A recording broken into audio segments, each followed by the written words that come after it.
call it the choo-choo cart!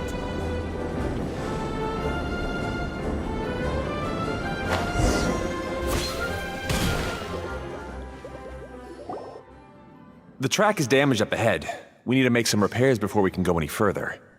Yep, looks like it's all reverted to a preprint state here. Do you know why that happened?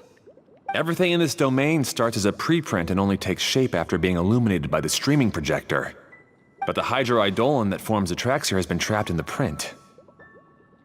So someone needs to go into the preprint and rescue the hydroidolin, right? But the projector here is sealed off by a giant bubble! That's the hydroidolin's way of protecting the device from damage. If the streaming projector broke, then we'd be seriously stuck. Aha! So for step 1, we need Water Droplet to help!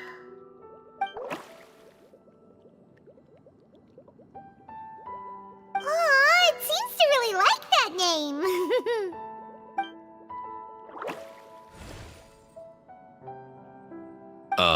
Any volunteers for step 2? Leave that to us! We know what to do!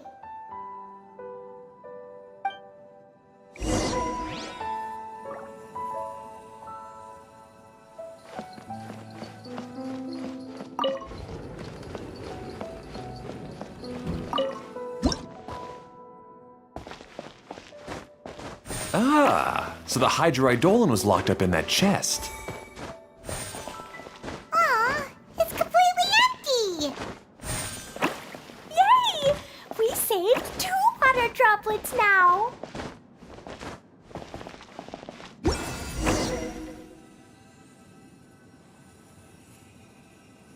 Whoa! Water Droplet just transformed into some new tracks! Good, let's keep going then.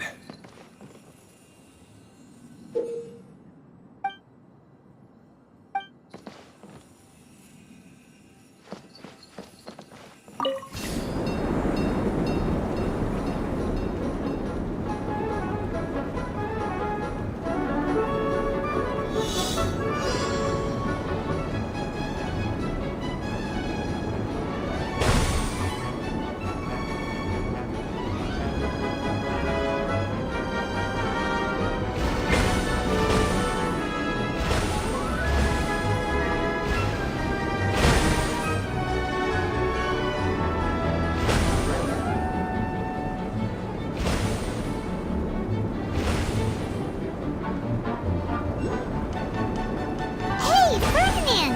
You mentioned that you managed this place together with your brothers. Did you mean that your brothers are water droplets? No, the hydroidolins are like helpers here. As for my brothers, well... those two. You'll meet them soon enough.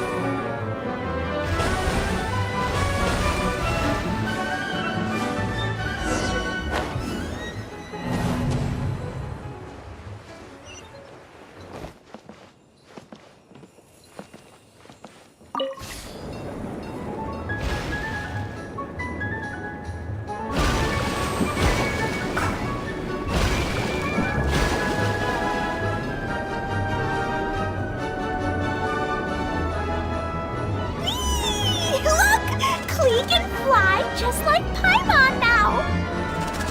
This is way more exciting than how Paimon usually flies!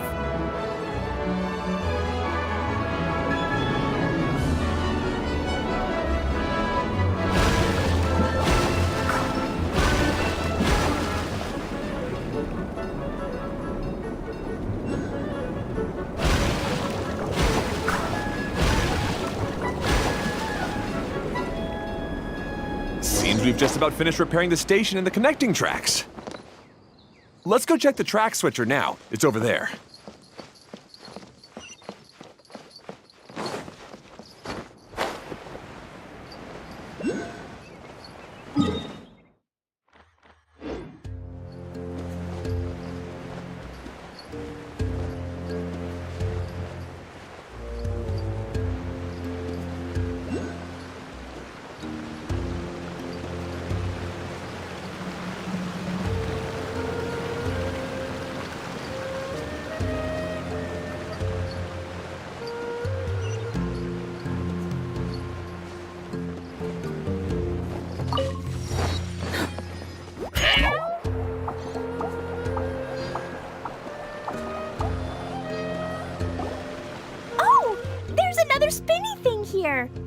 It's so big! But, not as big as the one we saw in the middle of this place. That one was huge. I bet it's something super important. I remember what Kaya said earlier. Very good, Klee! You're using what you saw earlier to make observations, like a real adventurer! It appears to be a system that rotates to switch tracks. That's right. Originally, all you had to do was flip this switch and the junction would rotate. But it seems Jeremy still hasn't fixed it yet. He sure talks big, but when it comes to actually getting things done... Is this Jeremy you mentioned one of your brothers? Yeah. When I talked to him about repairing the tracks, I suggested we start with the station, but he said we should start at the junction. Really, it made no difference which one we started with, but he just had to turn it into a huge argument. He always treats me like I'm a fool and disagrees with anything I say. Let's see what he has to say now that I've already fixed the tracks. If you ask me, you're clearly a sharp person, Ferdinand. Yes, finally someone who can recognize that, rather than just shrugging off my ideas. Come on, let's make our way to the junction and see what he's up to. I bet he's still fretting over what to do.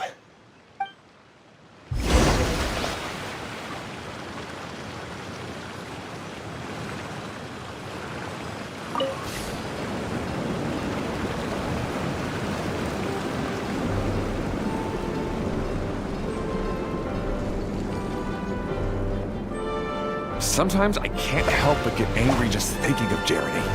You should have seen him back in the sandstorm. I suggested we go east, and he argued that we should go west. You were in a sandstorm? What happened after that? We separated and each went our own way. Lucky for us, we stumbled across this domain. Otherwise, I'm sure we would have been buried in the sand.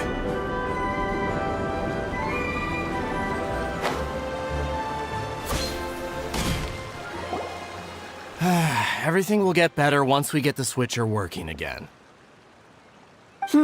Still stuck here just as I expected. Well, did you make any progress? Didn't I already tell you? Just have the hydroidolins fix the junction and then make a new cart. After that, we can use the junction to... Wait a minute, how did you get here? It took a lot of effort for me to climb all the way up here. The answer is standing right in front of you. Yeah, sure. Those travelers must have helped you. You never get anything done on your own. You always get someone else's help and then try to take the credit for yourself. You're one to talk. What have you managed to accomplish, huh? You were here just moping around all day. Whoa. They started arguing the moment they saw each other. But aren't they supposed to be brothers? Me? His brother? Hardly. All right, Jeremy. That's enough. Fine. I'd rather be focusing my efforts on fixing the track switch rather than arguing anyway. You should calm down too, Ferdinand. Let's all focus on the situation at hand. Any personal problems can be settled later. Fine.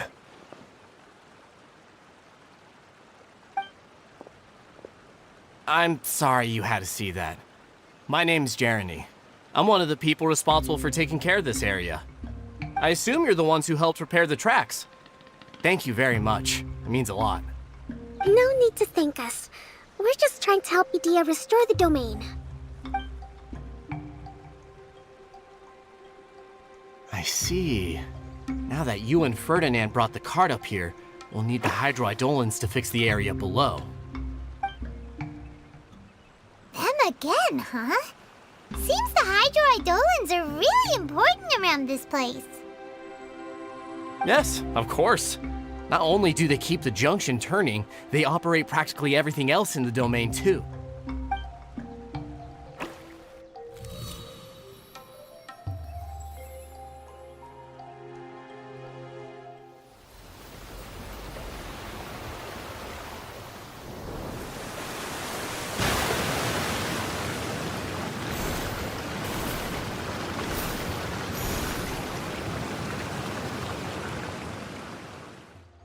All right. Seems most of the tracks and junctions have been repaired now. Yep.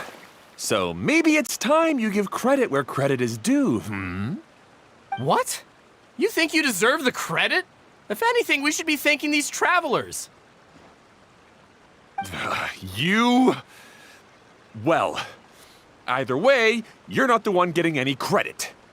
You're always quick to criticize my ideas and push your own, but you never actually get anything done. And what about you? Don't forget it was Hado and I who took care of the mess that one time you impulsively tried one of your brilliant ideas. Speaking of Hado, wasn't he with you? I left early this morning. I assumed he'd be with you. Seriously? Couldn't you have at least looked to see where he was before you left? Hey, come on! You didn't see him either, so what's your excuse?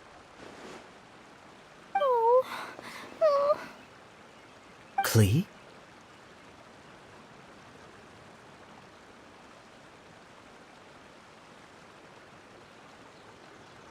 I don't get it.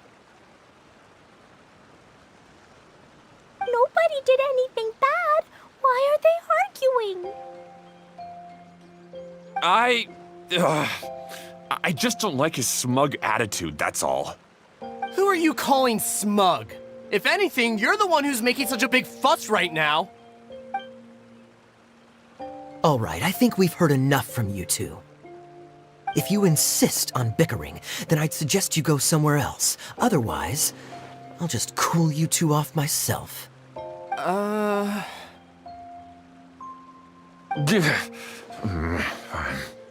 Now, come with me. I'd like to have a word with you. Phew. Don't be upset, Klee. There are many complicated situations in this world which don't always have a logical explanation. As a passing traveler here, it's not my place to comment on their disputes.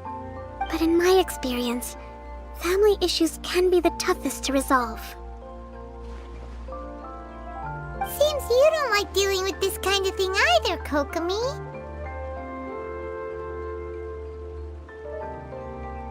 But it's still not right. I don't know how to explain my feelings. I'm sorry. We've calmed down. We shouldn't argue in front of a child like that. We're sorry, Klee. It's okay. Back to the topic at hand. Weren't you about to go look for your brother Hado? Ah, right. Our best guess is he's somewhere around the torrential twister.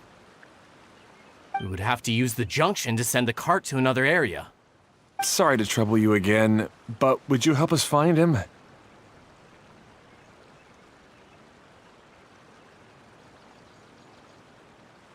Oh, all right.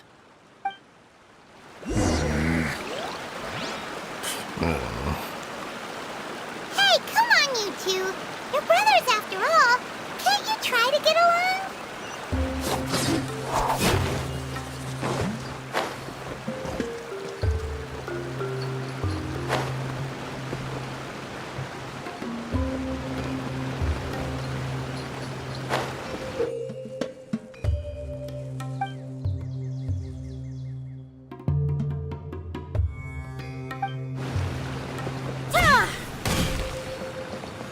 Okay, this is the end of this track segment. Otto should be nearby.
I guess you had repaired the tracks and stations as soon as I saw a cart come zipping along.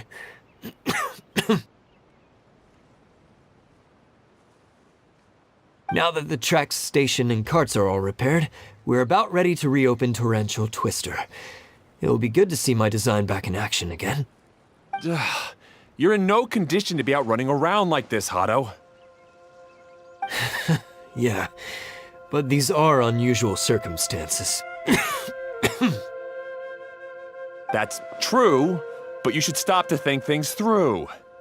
Exactly. If there's anything that needs to be done, you can just let Ferdinand and I take care of it. You and Ferdinand? Together? It would be a miracle for you two to do anything together without fighting. Hey, that's between Jeremy and me. No need to add fuel to the fire, okay? I'm not trying to make trouble. I'm just saying. Hey, Ferdinand? Oh, don't worry. We're not arguing, Klee. We're just, discussing some things. Are you and Jeremy worried about Hado? Why don't you just talk to him about it? Kaya's also worried about me sometimes, but he doesn't ever criticize me. You're right, but our relationship is much better than these guys. Well, our situation is a little different. Really? How so? We've been through this kind of thing before. If we didn't warn Hado, then he wouldn't take it seriously and something would eventually happen. As his brothers, we have to help him. But it doesn't look like you're helping. Huh? Maybe Klee doesn't understand everything. But my mommy told me that you help someone to make them feel happy, not to make yourself happy. Hado sure doesn't look very happy. Why don't you ask him what he needs? Klee's right, you know. You three need to open up and talk things through. You are brothers after all.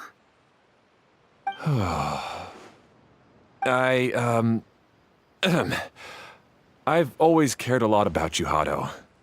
Just like when we were back in the desert. You suddenly passed out and Jeremy and I started arguing. Eventually, all three of us ended up in this domain. I'm just worried that something similar could happen again. If you were to pass out and with nobody around to help you... I know, but this domain is nowhere near as dangerous as the desert. I was thinking that if I could handle these problems myself, then you two wouldn't have to argue about anything. If it weren't for my poor health and lack of energy all the time, then I wouldn't have always been such a burden on you two. No need to feel guilty, Hado. This was our choice. The three of us love adventuring. No one is a burden on anyone. Isn't that why we came up with the idea for this area? I would do the thinking, Ferdinand would use his muscle, and you would... Draw the blueprints and build tracks. It'll be a safe way to see all kinds of amazing scenery. Yes, that was the plan. See? Doesn't it feel better just to get along? Hey, what are you trying to say? You make it sound like I've only been trying to talk myself up. The choo-choo cart is great, Ferdinand. Really? You know, Klee, having the car zip along the tracks was my idea. Yeah, what an amazing idea! You're so smart!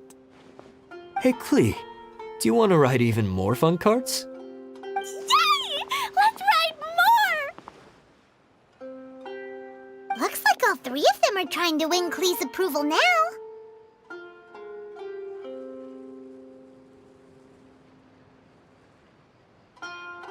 Klee hasn't realized it yet, but her innocent, childlike nature is very powerful.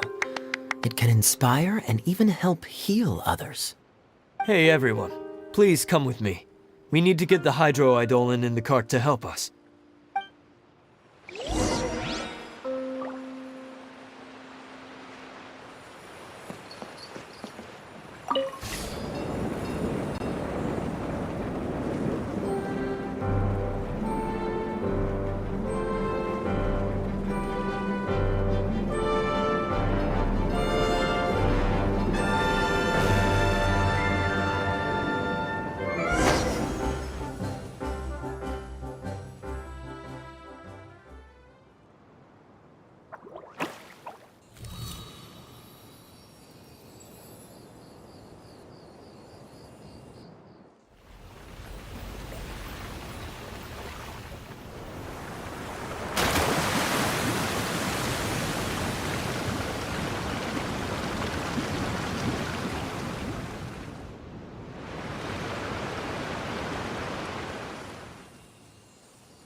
Good.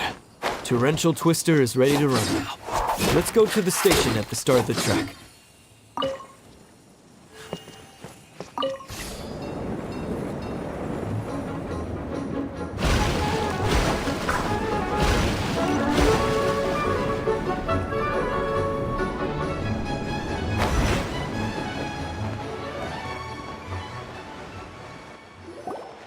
Hato and I have double-checked everything. It's all operating safely.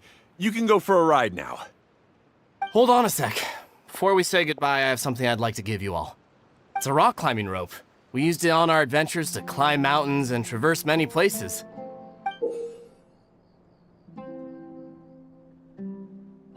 Huh? But doesn't it mean a lot to you? Are you sure you want to give it to us? Yes, of course. Please take it. Thanks to Klee and everyone else's help, we realized that there's a special bond that keeps us together. Even though it's invisible, it's even more important than rope. We can always hold on to it through tough situations. Huh? I helped? Yes, Klee. You are a big help. Even bigger than that huge thing in the middle of this place? Yes, much bigger. Wow, that's huge! I'm so happy. By the way, have you ever seen anything like the choo-choo cart in the outside world? Nope. Today was the first time I rode anything like it. Is that so? I guess I'm not surprised. Seems you won't find Torrential Twister anywhere else. Be sure to come back and ride the choo-choo carts again while you still have the chance. Yep, I will.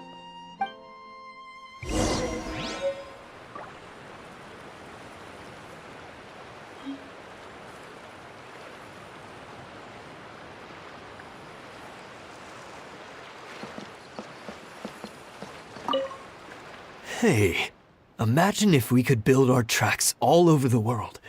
Traveling would be so much easier.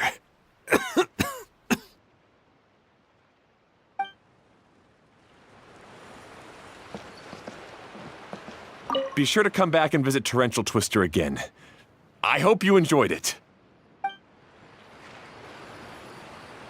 Thanks again. I have a feeling we'll get along much better now that we've learned to open up to each other. I suppose some things are simpler than they appear. The real problem all along was actually us.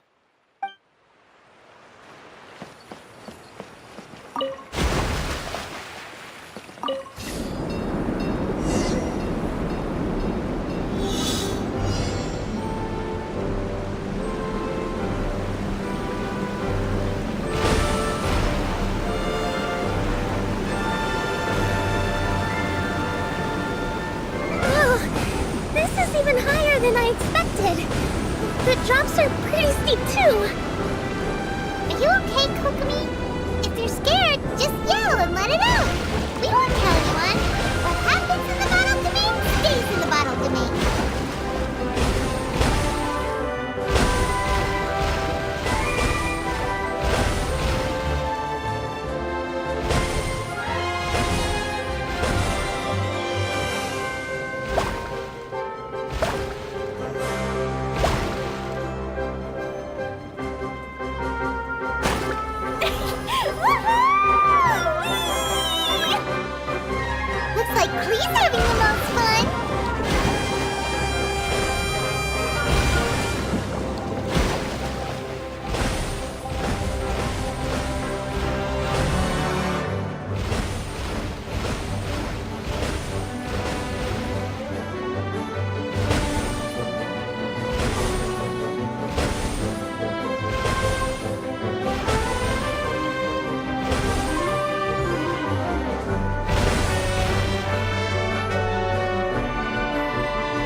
sorta makes sense. Wait, but if being able to fly makes you a mage, what does that make Kaya, since he's here too?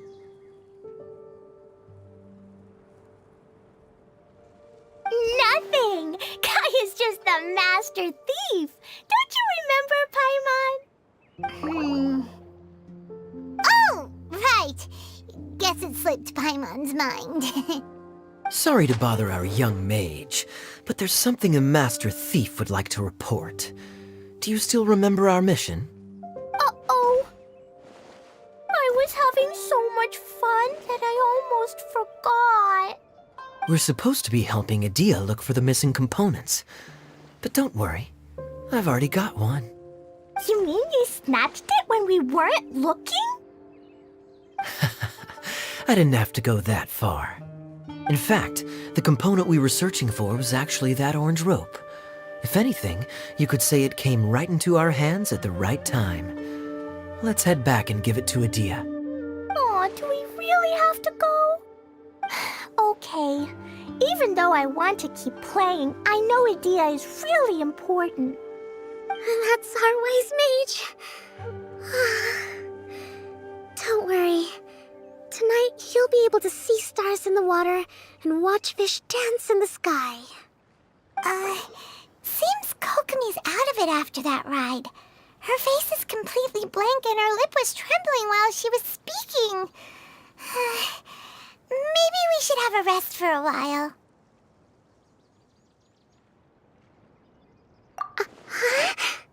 I thought I was keeping my composure pretty well. Don't worry, my mind is always spinning. I'm used to this. We should head back to Idia. How about we hold hands, Miss General? Klee will give you energy.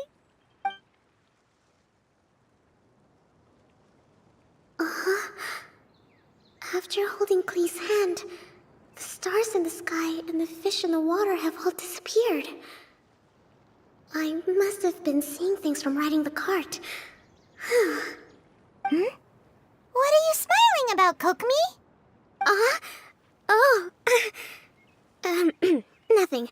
Nothing at all.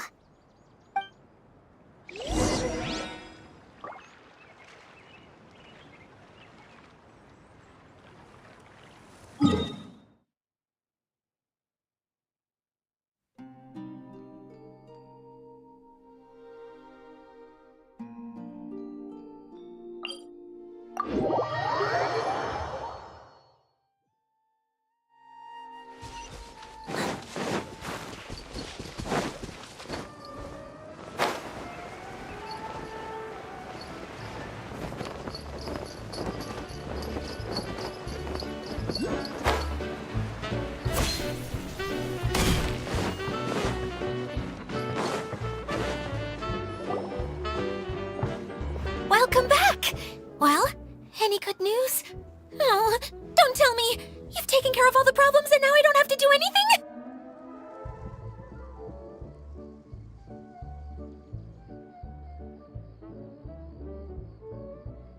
Yeah, we even rode the choo-choo cart. Do you want to come ride too? But maybe you'll have to wait till tomorrow. I'm a little tired now. Seems she had a little too much fun and now she's about to crash. I think it's time for a rest. Good idea. I think we could all use some downtime. Thanks for giving me some energy, Klee. Then we'll see you later.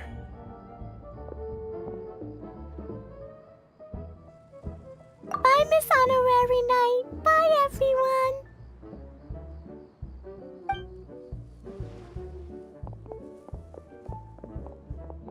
Well, it sounds like our young mage enjoyed herself. I'm so happy that she had a good time. So, back to the missing component. Did you bring it? You bet! Kaya said that the missing component was this orange climbing rope. Ah, it just occurred to me that you probably ran into the three brothers while you were in the canyon. If I remember correctly, the two eldest brothers were taking their sickly younger brother on adventures when they ran into a sandstorm and ended up here. They were all arguing with one another when they first arrived, but it wasn't long before they broke down and were huddled together in tears. They sure must have a lot of energy to keep up their bickering and adventuring every day.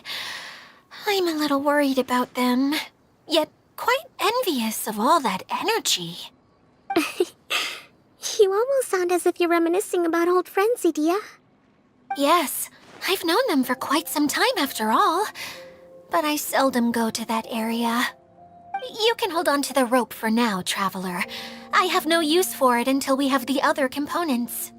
By the way, Eula and Kale have also returned, but I'm afraid they weren't able to make much headway. They mentioned that they would like to head to the jungle north of here, once you have all rested up.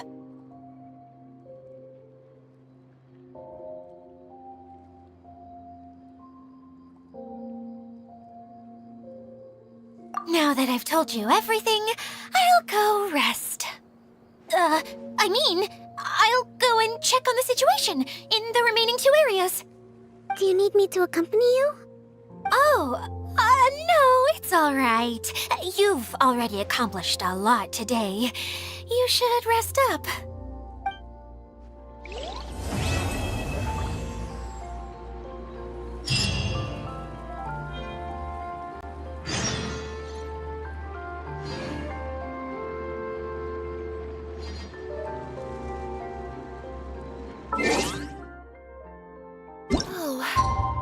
The scenery here is wonderful.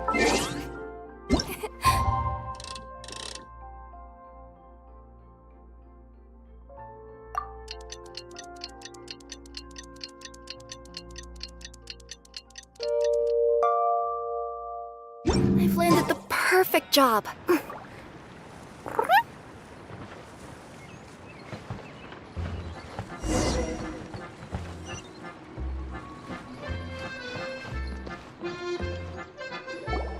Hey, Kale and Eula!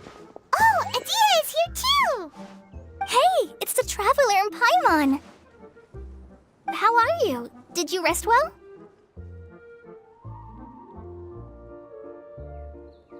Yep, this is a comfortable place to rest.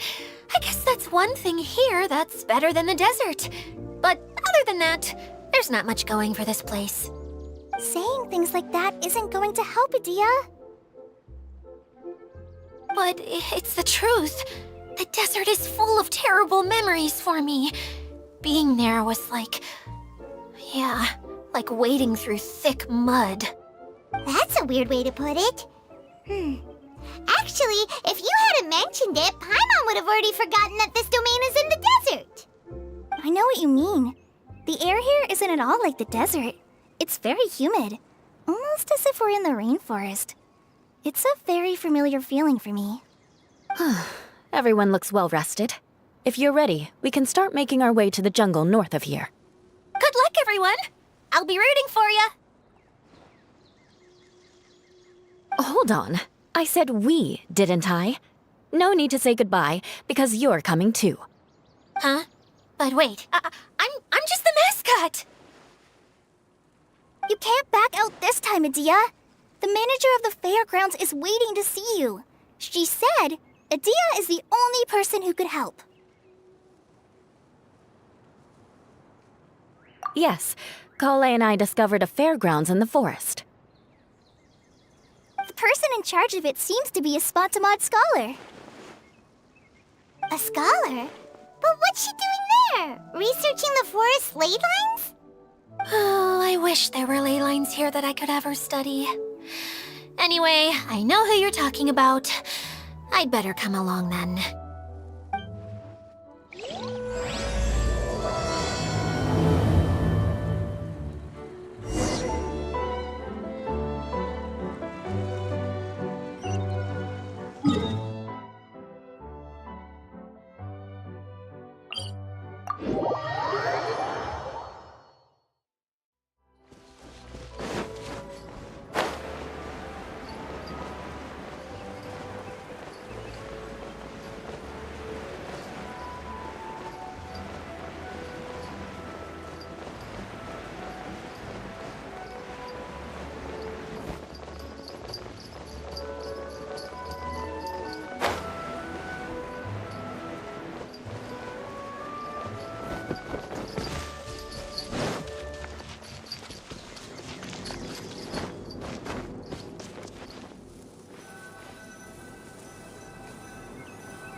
too slow.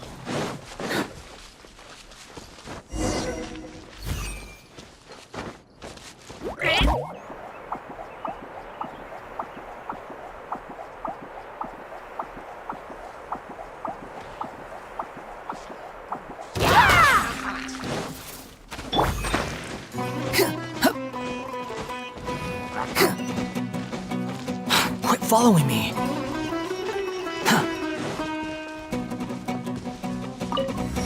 Squall and Fury.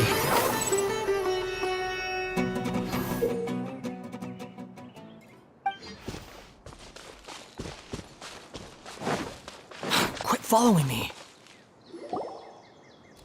Finally, someone has arrived. Sorry to keep you waiting, Maimuna. We've brought Adia with us. Thank you, Kale. It's been quite some time since I've seen you, Idia. To be honest, I didn't think you'd actually show up.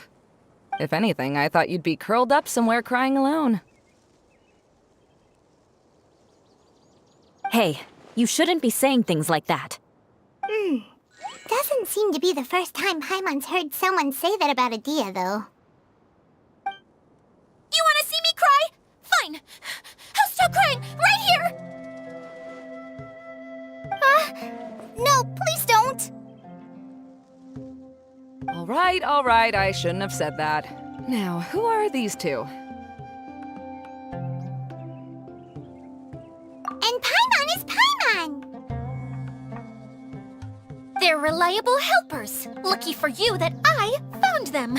You'd better be more careful about how you speak to them, okay? Of course.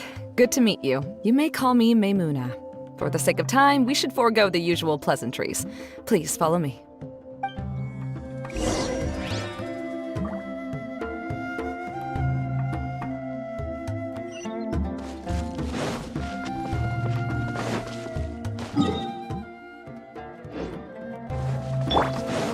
Coming through!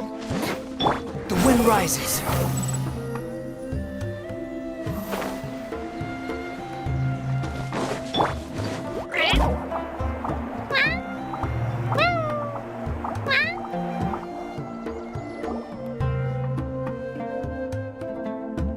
Wow! Look at that huge tent! Amazing, isn't it? I helped make it. What fun would a fairground be without a tent, right? Really? Paimon knew you couldn't be so pathetic. You just act modest all the time to hide your actual abilities. Huh? What is it, Kale? Sorry. I'm not sure if I should tell you. I'm afraid it might dampen the mood. That's not important. Please, just speak your mind. Well, there are lots of vendor booths set up here, but there's no one running them. In fact, there's no one at this fair at all. It looks pretty deserted. The truth is, this used to be an exciting and bustling place. But just a few days ago, something happened, and it seemed like... Like, the world was suddenly flipped upside down? Yes, exactly. Something fell from the central hub into the tent and knocked down the crystal light that was hanging at the top. Oh, the crystal light. Mm-hmm. I remember a certain someone said that we should have beautiful lights to celebrate at a fair, and made us that crystal light. But once the light fell, the tent became a complete mess and the Hydro-Eidolons were trapped inside. Just when I was at my wit's end, a man from the Lawrence clan came and offered his assistance. Wait, he offered to help you? Yes, and he refused to listen to any of my warnings. He just walked straight into the tent and then... Yes? And then? Yeah! Don't leave us hanging here! What happened? And that's it. He became trapped inside along with the Hydro-Eidolons.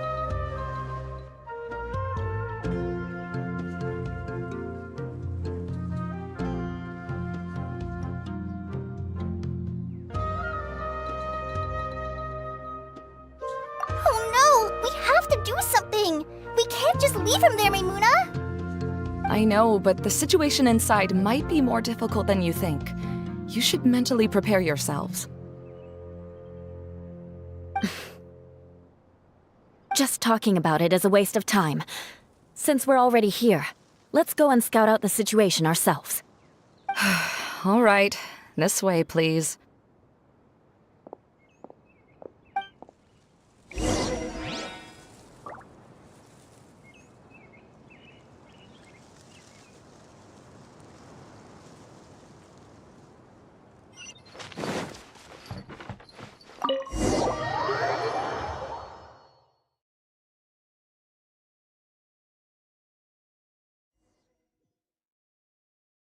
There used to be a large stage inside, but after everything got shaken up, it seems the very nature of the entire place was altered.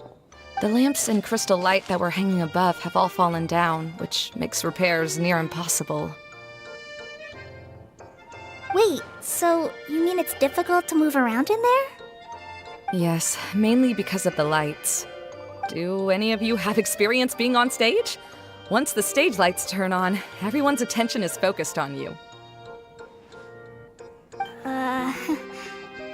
I can't stand that feeling. Having everyone's attention focused solely on me would just make me feel terrible. Me too! I'm no good at speaking in front of people. And then to have everyone staring at you. Oh, just the thought of it makes me shudder. Sounds like you have some things you haven't been able to let go of yet. Please don't laugh. I'm trying my best to change that, but there are still some things I can't overcome. Like when there's a lot of people around, or when people are staring at me. No, there's nothing funny about that. And you know what? It's not a bad thing to care when other people are looking. That's my opinion anyway. Think about it. Only people who have high standards for themselves would worry about failing to meet others' expectations. You have many good qualities, Kale. I bet if you had to learn dance since childhood like myself, then you'd be an even better dancer than me. No way! That would be impossible. I can relate. I know exactly how she feels. Maybe we should find a time for you to learn with me. And one day, you will become an outstanding dancer too. By that time, you'll be so focused on performing your beautiful moves that you'll no longer worry about an audience watching you. Wow. You are so passionate about this that she's practically glowing now. Really? You do that? You wouldn't think I look stupid and secretly laugh at me, would you? You really think I'm that kind of person? Fine. Vengeance will be mine. Oh, no! Of course not. Alright, please teach me. Seems there's no need for me to warn you again. Anyway, you just need to open the curtain and you'll be able to see the stage.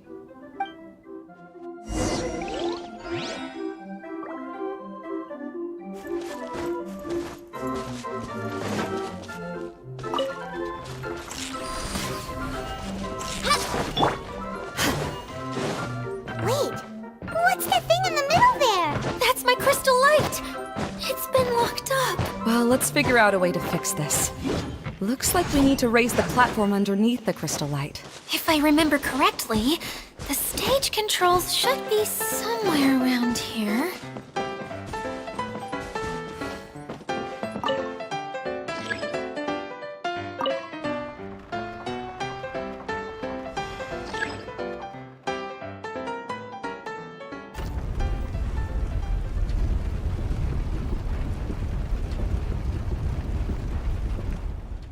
It seems we have to use the colorful lens to make the light change colors.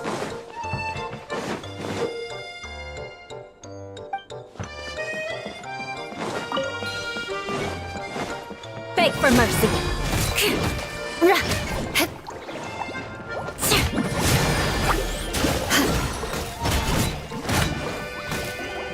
Rack and... Eye for an eye. Shudder! More speed. Crush!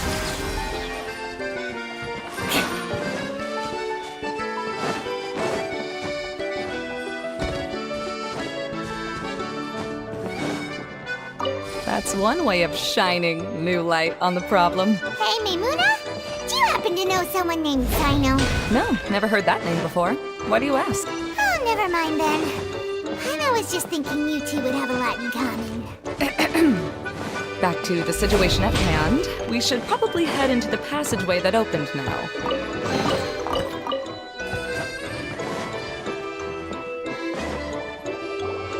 Hello? Is anyone here?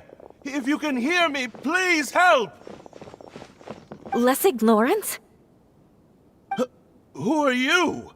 Who has the audacity to utter my full name? You sure don't look like you're in any condition to be talking like that. Yep. He's a member of the Lawrence clan, all right. Even though he's hanging on by a thread, he still insists on clinging to meaningless etiquette.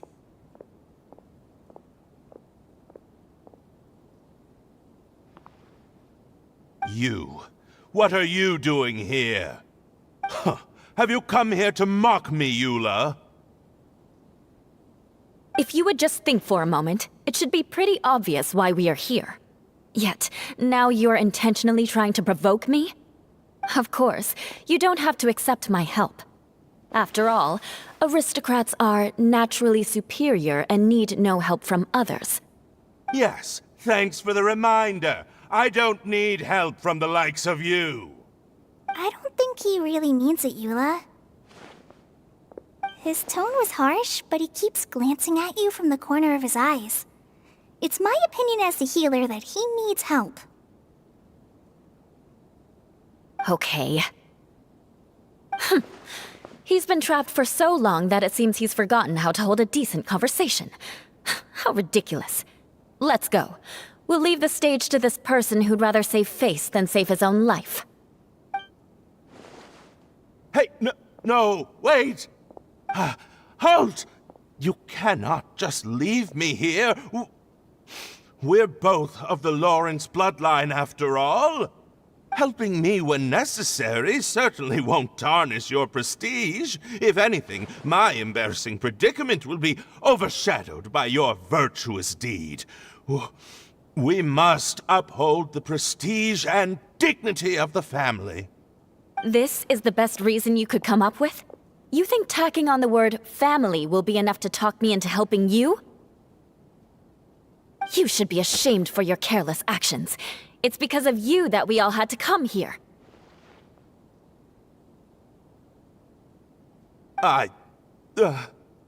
Seems everyone in the Lawrence clan is this way. They'll do anything to save face.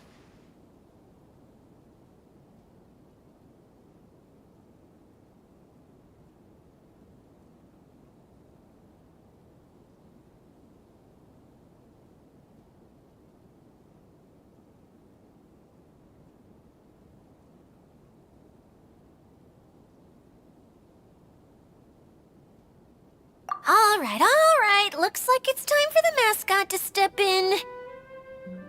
Here you go. One for Eula, and one for Lessig. What is this? Candy? Thanks. Oh, the smell! It's just like the aroma I smelled coming from the lens. Yes, that's right. Enjoying something sweet always lightens the mood. Oh, thank you, Miss Mascot. I certainly do feel much better now. So he's willing to thank someone else, but not me. Eula has been worrying about you the past few days and asked me several times regarding how to find you. But now that you two have been reunited, I won't have to keep answering her questions anymore. Oh, I'm so happy. Let me clarify one thing. I don't care what happens to him. If you're going to keep saying nonsense like this, then... Eula will never admit that she actually cares about him. Yeah, you're probably right. If you're going to keep saying nonsense like this, then at least give me another piece of candy. Hmm? Oh, sure. I still have more. Sorry. I admit my mistake. I know I've caused heaps of trouble for all of you. Why couldn't you have just said that earlier? I'm back. Oh? Have you already finished catching up? Why are you all looking at me? Oh, nothing. Don't mind us. All right, then let's clean things up here and keep working our way toward getting the crystal light fixed. Ah, there's no need to push yourself in your condition, Lessig. I'll take him and find some place for him to rest. I happen to be a little tired myself. All right. I'll leave my cousin to you then. You'd better rest up and regain your strength before we settle things, Lessig.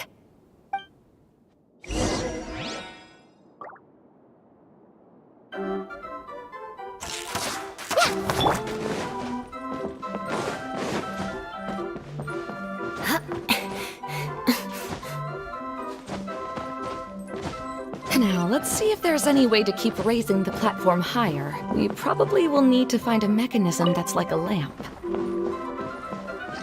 Strange. Is that really the Lessig that I know? You shouldn't always judge people based on the way you knew them before. People change, and people The colored pieces of the bullet have melted. Yes, the lens is made of materials that are easily melted by light. Is it me, or do I smell something sweet here?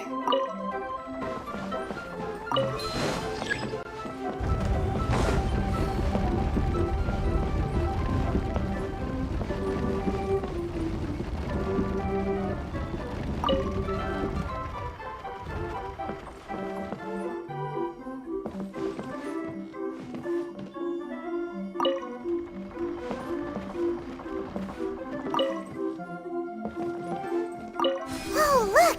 There's a water droplet over there! Ah, a hydroidolin! It must have been trapped in the curtain, but at least it seems to be okay.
Wow!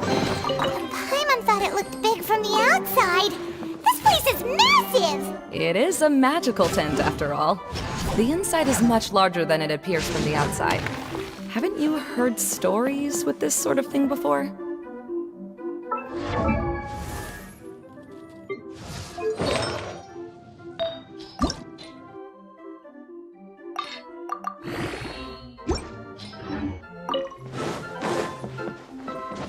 More speed.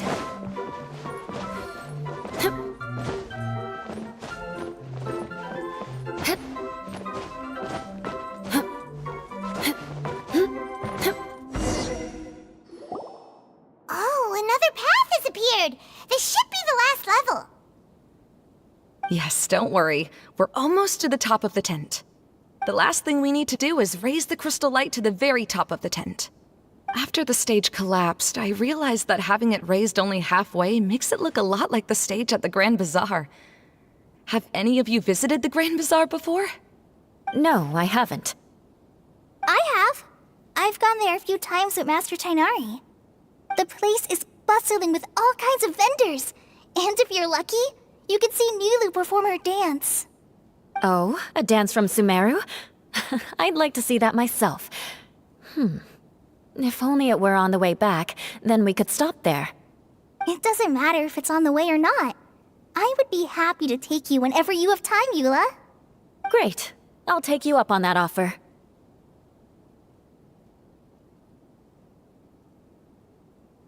Yeah! Now that Paimon thinks about it, we've already been there more times than Paimon can remember. Really? My father used to help with festivities at the Grand Bazaar and would always give me candy during the events. I was just a kid and didn't understand anything. I was happy as long as he gave me some candy. To me, fairs and festivals were the best things ever. I always thought my father was amazing and wanted to be just like him when I grew up. But aren't you a scholar in the academia, Maimuna? As far as I know, scholars seldom could spend time doing anything but research. I doubt you could have time to assist your father in preparing festivities. Yeah, seems you read me like a book. When I had the choice between becoming who I wanted to be and who my parents wanted me to be, I ended up choosing the latter. But I was never happy about it. That's almost the exact opposite of Eula's situation. You must have already realized that. Why else would you set up all the booths here and make this place like a fairgrounds? Yes, but I'm still not as happy as I imagined I would be. I realized that attending a fair and running a fair are two completely different things. The main reason my childhood was so fun and carefree is because my family worked hard. But my father knew how difficult and tiring running a fair could be, so he wanted to push me towards academics. But in the end, I didn't do well in either. I gave up on myself and resorted to investigating ley lines in the desert. Some things happened, and then I accidentally ended up here. I finally had a chance to make my wish of running a fair come true. But after seeing everything come crashing down, I feel like I've lost the strength to go on. It's not as bad as you make it out to be, Maimuna. No need to feel so down. You have the courage to change, and you've been actively guiding us on this journey. Someone who's given up on themselves could never do these things. Oh, Kale. I understand my situation better than anyone. You don't need to try to comfort me. It's not that I'm trying to comfort you. It's just that people sometimes don't realize that their actions speak louder than words. Believe me, this is something that I learned from my time together with Eula. Oh, what are you trying to say? Oh, nothing. Now, let's get that crystal light fixed. All right.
Good. That should do it.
wonder what was taking you so long.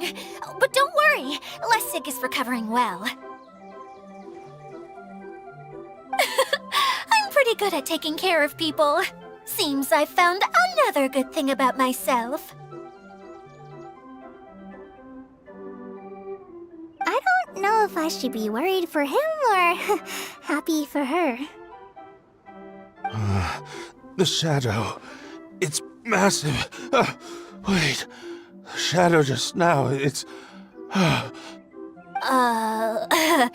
Seems he still might need a little more time to recover. Tell me, did everything go well for you all? Of course.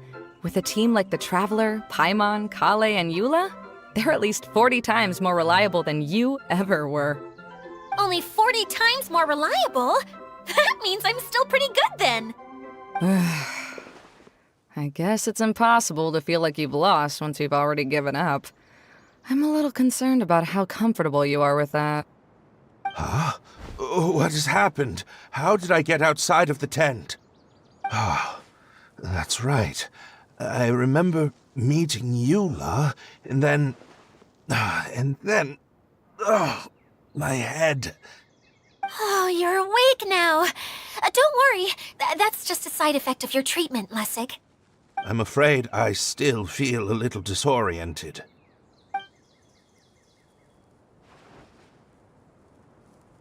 Lessig Lawrence. Oh, it's you, Eula. All right, I'll do it. I'll come back to Mondstadt with you and abandon my wild efforts to restore the Lawrence clan. Interesting. Now you want to talk. Seems like you've had a change of heart. In that case, maybe you'll be able to explain everything in detail for us now. I admit it, yes. I came here in hopes of finding a way to restore the Lawrence clan to its former glory. But it was a long journey, and I didn't always know the way. I passed through Liyue and Sumeru. There was even a time when I lost my wallet and had to live in the wild. But the peculiar thing is, I realized that nobody knew me out there. And not a single person even cared about the Lawrence clan. You and I are like glass pawns that were raised in shackles. We were taught to act like nobles, but outside the walls of our home, the people of Mondstadt despised us. Such pompous, hateful, and stubborn teaching.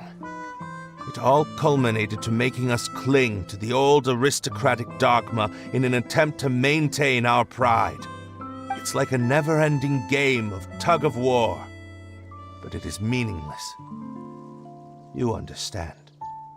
Or I should say, you have already long understood. But I'm afraid that I have only just realized this.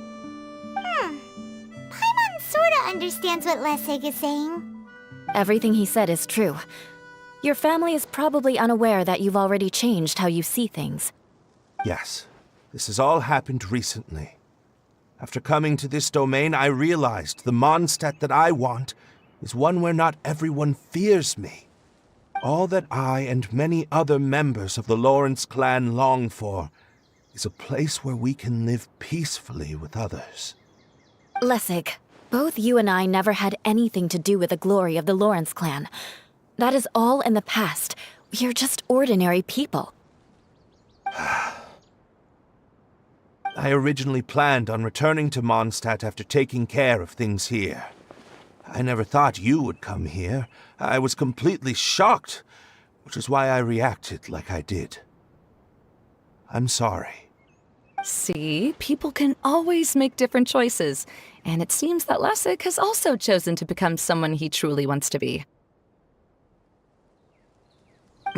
Yes, about that.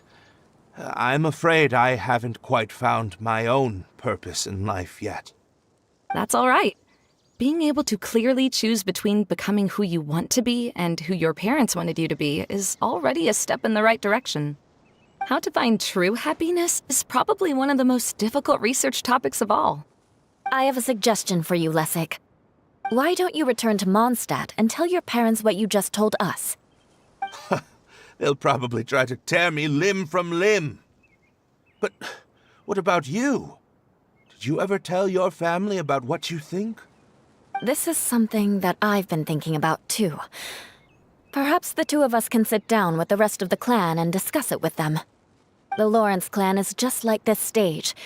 It was once home to glorious performances, but those days are now long gone. And it is time for the stage to be updated. She's so solid and tough, but also clear and open, like an ice cube. Is that why she's able to dance anytime and anywhere she wishes? Are you all done talking now? Yes, I think so. By the way, that is for you. Please take it. I found it on Lessig earlier.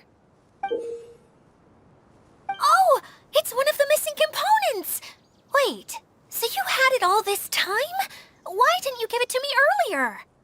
Well, you didn't ask. All right, I admit it. I forgot about it. Okay, we'll let the Traveler hold on to it for now. Wait, this looks like... It looks pretty familiar. Have we seen one of these before?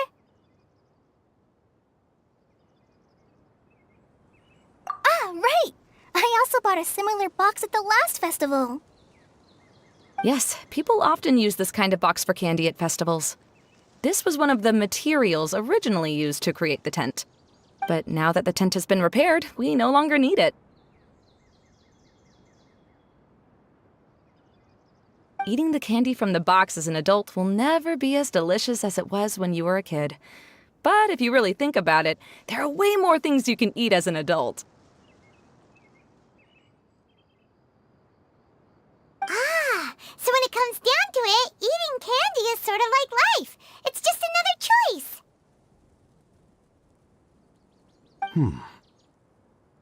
So, as of now, we've already collected 3 of the missing components. Only 1 more to go. I'm sorry that repairing the tent took so much of everyone's time. You should all head back and have a rest. I'll lead the way.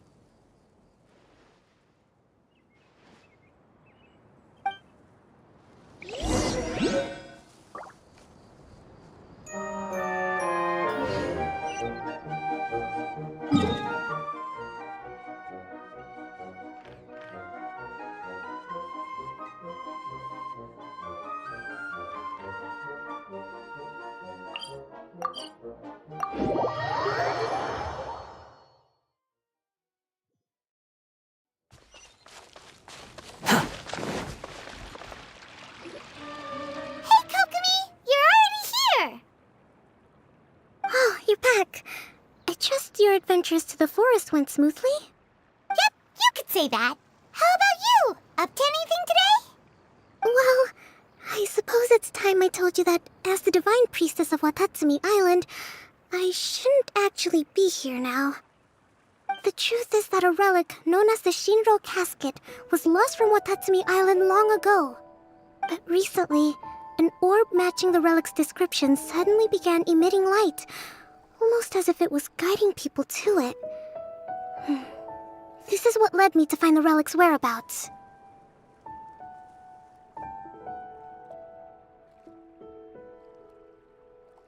I wasn't lying when I said that. Goro has often told me that sitting at home reading light novels is not the best of practices, and that I should try to get out more. As I made my way from Watatsumi Island to Sumeru, I enjoyed a variety of breathtaking sights. It really is a beautiful nation. I even stayed in the rainforest for several days. I was surprised to find that the relic had ended up in the desert. I knew it was somewhere here, but I still couldn't pinpoint the exact location.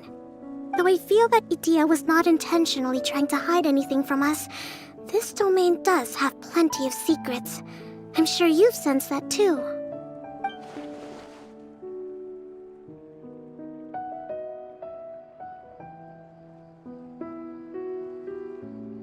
Now that you mention it, a lot did happen today.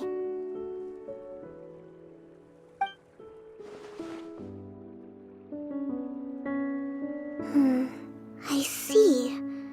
When you found Lessig, did you also happen to find any clues related to this domain? I'm afraid that he was caught up in his thoughts and didn't pay attention to his surroundings. Actually, before the world was flipped upside down, this domain didn't look anything like this. Hey, everyone! Oh, I hope we're not interrupting your conversation. It's alright. You two did a lot today. Care to join me for a cup of tea? Sure! That would be perfect! Eula and I just made some snacks. Turns out Idia has a cooking stove and oven.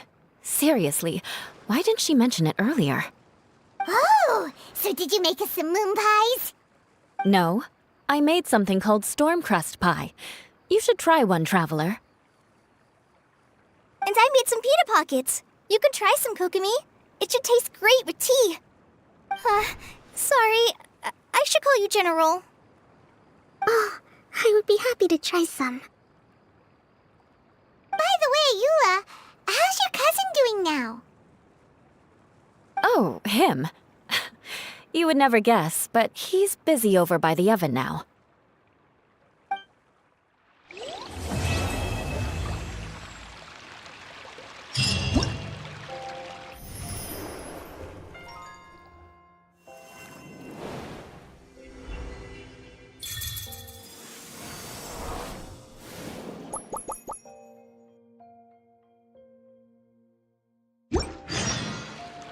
You think I've got a sharp tongue? I just tell it like...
I can't. No, really, it's all right. We want to do everything we can for the domain. Yes, and to be completely fair, I'm the one who caused this terrible mess in the first place. Oh? What happened? Did Paimon miss something? Hello, you two. Lessig was just telling us what happened. Perhaps you should allow me to explain. I'm afraid it was I who caused all this trouble in the domain. Yes, it was Lessig.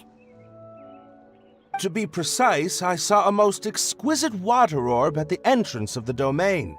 It reminded me of an astrolabe my grandfather gave me when I was 7 years old. I was curious if it could rotate, so I reached out and touched it. Little did I know that it was the core of this entire domain. What I mean to say is, I knew something was wrong as soon as the whole place started flipping. It's not just your fault. I failed in my responsibilities as the caretaker here. Oh, I knew I should have put the core somewhere more secure. Oh, you mean the big ball of water at the entrance? Yes, that's the one. Anyway, after giving it some thought, Lessig has offered to perform some more repairs and maintenance to help support the domain. But we were concerned he wouldn't be able to handle it all alone, so Eula and I will also stay here to lend him a hand. But don't be mistaken. I'm not doing this out of the kindness of my heart like Kale. My job is purely to monitor and ensure that Lessig doesn't cause any more trouble here. Oh, sure. I don't think anyone's buying that anymore, Eula. Though I do remember that Amber mentioned we should just nod and agree when you act like this.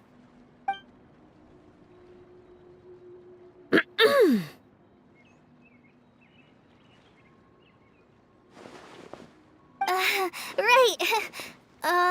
You better not slack off today, Lessig. No, I'll get right to work. Either way, Lessig is going to be in charge of making lunch for everyone today.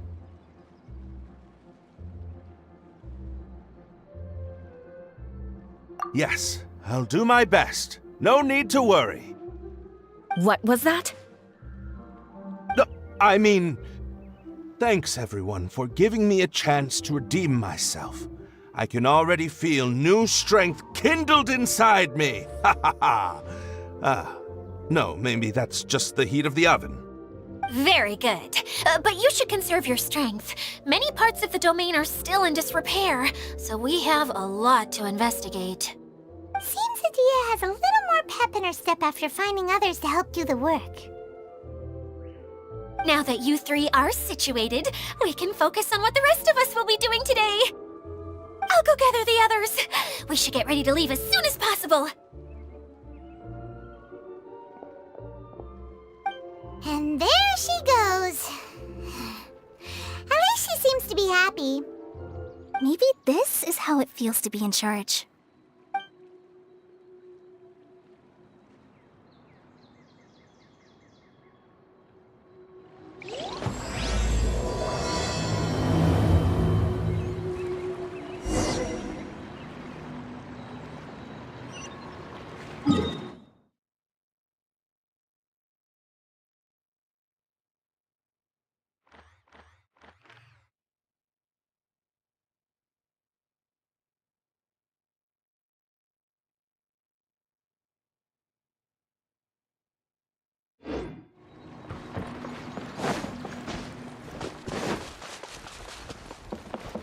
Behold!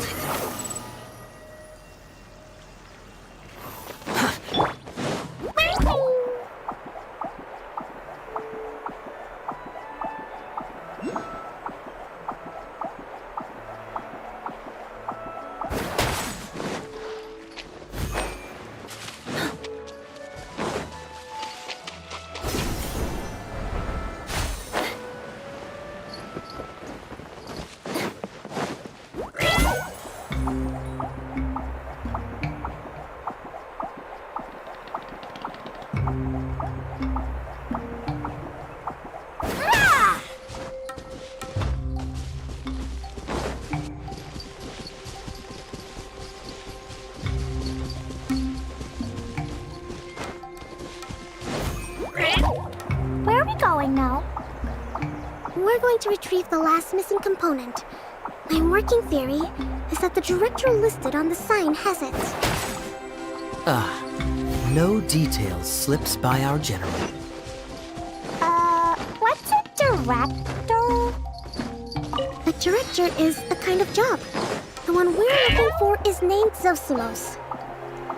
Zosimos is responsible for managing everything that happens on the stage, similar to how Idia is responsible for managing the whole realm. Whoa! Sounds like Miss Adia must be way busier. You'd think so, wouldn't you? Care to comment on that at all, Idia? Maybe someone else can explain. I'm just enjoying taking it easy, as usual.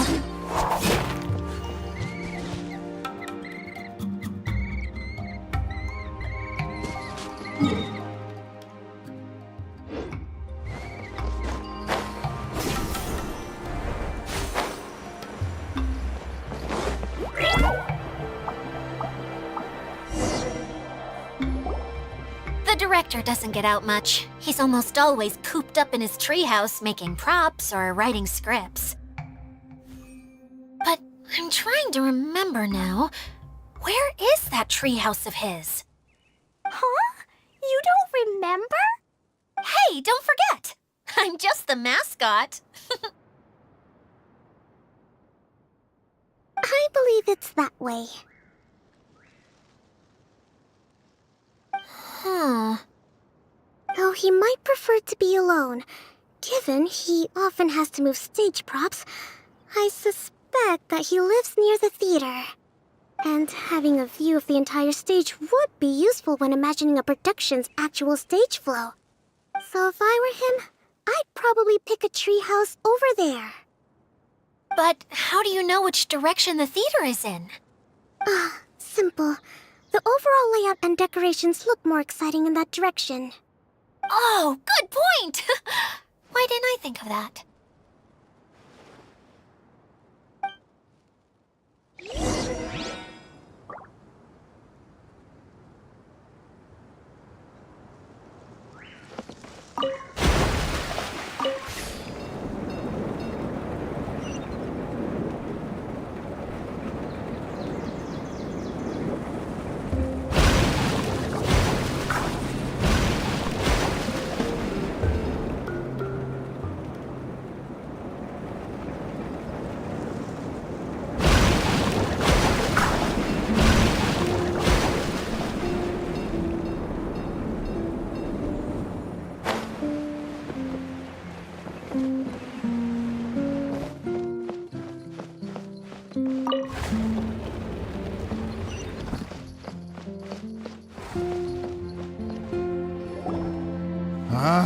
Where did that blasted automation mechanism go?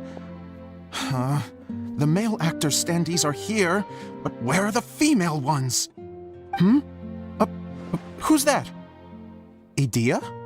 Yes, Sosimos! 'Tis I, Idea! How's that for a dramatic entrance? This is a surprise. I was sure you'd be... Curled up in a fetal position, crying to yourself? Wow, what a fascinating little creature. Did you just read my mind?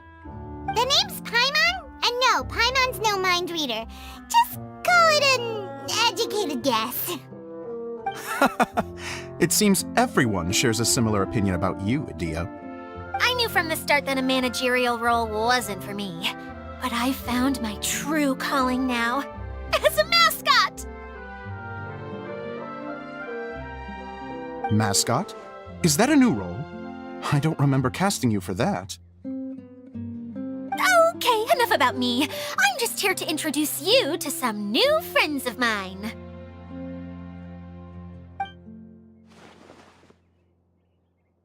And that's why we came to see you. Well, do you have the component that fell out of the central hub? I do. However, I'm afraid the incident has caused many malfunctions with the stage mechanisms, and I can no longer put on any performances. Okay, so you're holding the component ransom till we help you fix the mechanisms, huh? No, till we fix the stage, surely. I'd have thought he wants us to make some more props, no? Given that some of the standees are missing. Or maybe the component is broken and we need to fix it. You're all forgetting that the majority of his work involves writing scripts. I'll wager that he wants us to edit them. What has gotten into you all? What sort of person do you take me for, The component is safe and sound. I can give it to you now if you'd like. Although I was hoping that maybe you might be willing to help rescue my show? You're a big group. I have lots of roles to fill. It would really speed up the casting. A show? That sounds fun! I want to help! Can we?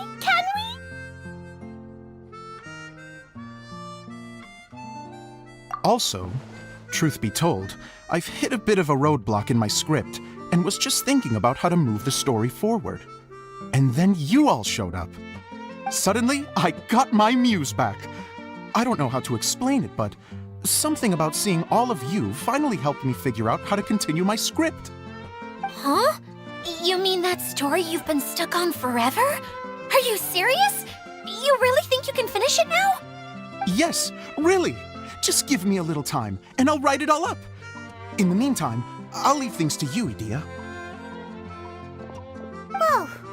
And he's off to write the script. Zosimos has always wanted to write an epic story about a thief and a mage. Apparently, he got the idea from some rumors that were swirling around, but he only got as far as writing the intro before writer's block set in. Why don't you all take some time for yourselves while I see what I can do? We'll reconvene after the director finishes his script.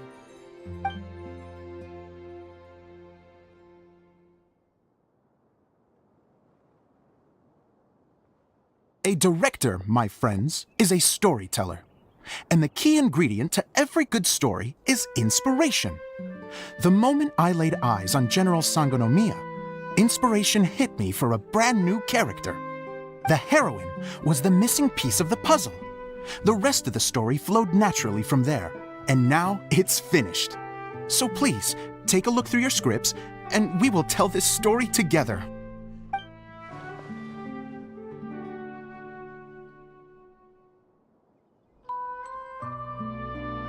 Well, is everything clear? Director Zosimos, how do you pronounce this word? Let me see. Ah, that's sojourn. It means to stay for a while. This is a very cute moment, so let's make sure that comes through in the performance. Oh, wait. There's another word I don't know here. It's okay, Klee. We can go through your lines together a few more times after this meeting's over. That would be most appreciated, Kaya. I had a feeling about you, actually. You seem to know a thing or two about character acting. Tell me, have you acted before? You're too kind. It's all in the script, really. It just rolls off the tongue. Oh, you think so? Well, you definitely have a knack for it. I've actually been looking out for someone with your talent. If I make it as a big-time director, then I can see us working together for the long term. Be sure to stay in touch, okay? You and I are gonna go places. What can I say? Sounds good to me. Great. Fantastic. Now then, please go through your scripts one more time. But don't just read the words. Remember my notes, and really let the character inhabit you. I need to have a look at the stage, so I'll leave you to it. If you need me for anything, I'll be in the big theater right in the center of this area. Wonder what the theaters are like here. Let's go check it out while everyone's still getting ready.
Where did it go?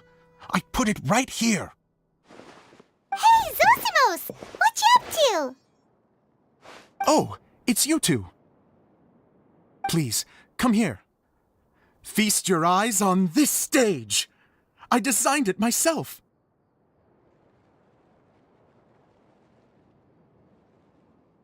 So, directors have to design the stage too? Oh, I'm no ordinary director. I take a more holistic approach. Directing, script writing, stage design, I do it all. Sounds like a lot of work. Adia wouldn't be able to handle that kind of job. Edea has her work cut out for her too, you know. She's my one and only member of the audience, though she often criticizes my shows.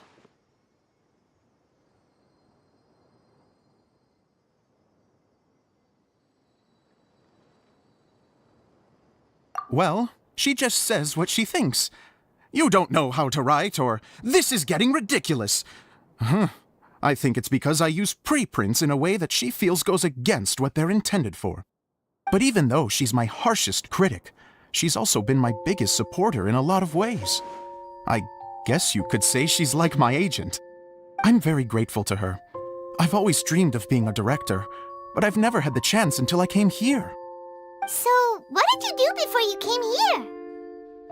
Like I said, I dreamed. From a young age, every time I came home after a show, I'd go over the story again and again in my mind. Growing up, my biggest aspiration was to be a director. Unfortunately, I couldn't offer much beyond my practical skills, so I ended up spending most of my time as a prop designer and doing a bit of set design on the side. Don't get me wrong, I do love building the set, but nothing satisfies me more than putting on my very own show. No wonder you only wrote director on the sign. Exactly. You're not doing a great job of convincing me that you're not a mind reader. By the way, could I ask you for your help with something? I'm having trouble finding the master script, and I'll need it shortly. The one you only just finished writing? You lost it already? Yeah. After I handed everyone their copies, I held on to my master copy while I was checking on everything around the theater. I must have dropped it somewhere. If it's not here, then it might be in the attic. These are the only two places I've been since I finished writing it. But, I still have some things to do to get the stage ready. Would you two mind having a look for me?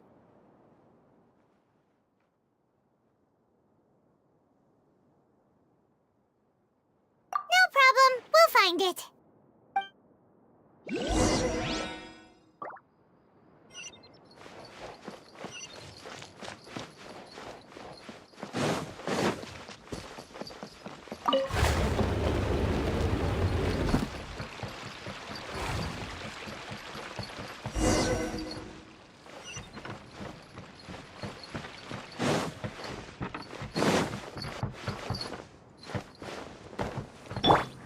Squall and Fury!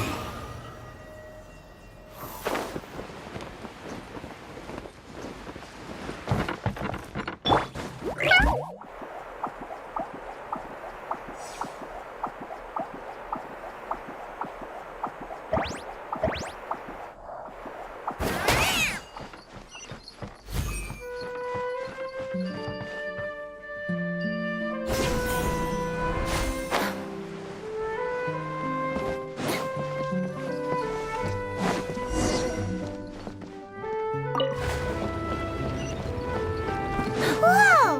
Look at all these books! Now, where's the master script?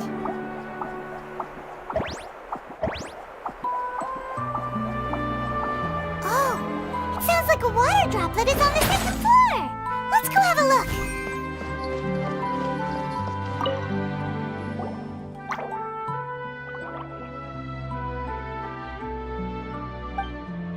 Wow, this is a lot of scripts. Looks like the water droplet has been managing them for the director. Most of them look like works in progress.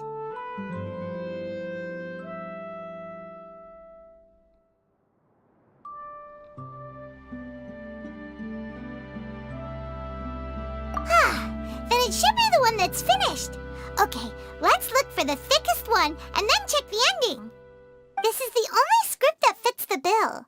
Plus, it looks pretty new. This must be the master script. Let's go give it to Director Zosimos.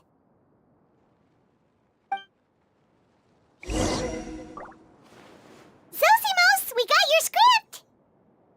Ah, thank you. That's a huge help. I'm running out of time here. There's no way I'll be able to fix everything up perfectly. We may just have to wing it. Anyway, the stage is secondary. The performance is what really matters. Things can always go wrong on stage, but as long as the show goes on, it should be fine. You don't sound very confident in what you're saying. It's true. I realize now that a show is the art of the unknown. Even if you have the same actors performing on the same stage, the performance will be slightly different every time. Those subtle differences are what make each performance special.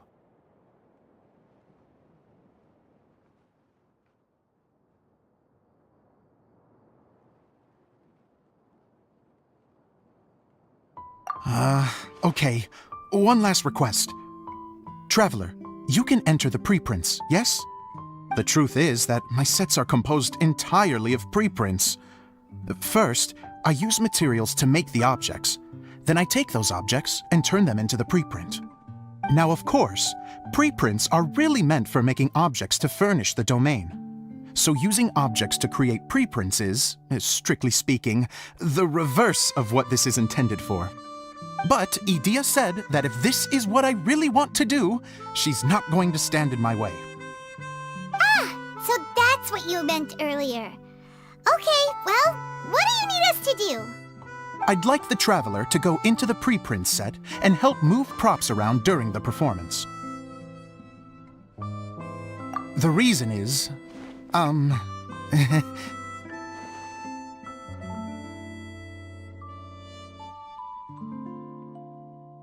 Oh, Paimon gets it now. If you're busy directing, moving the props, and operating all the mechanisms, you never get the chance to watch the show. Yes, I know that I'm no master playwright, but still.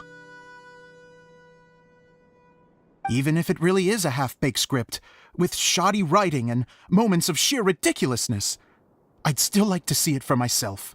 Just once. Hard to turn a guy down after a speech like that.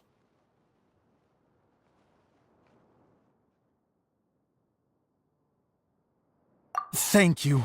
Genuinely, I'm so grateful. I'll go and inform the others. Then, as soon as you're ready, the show can begin.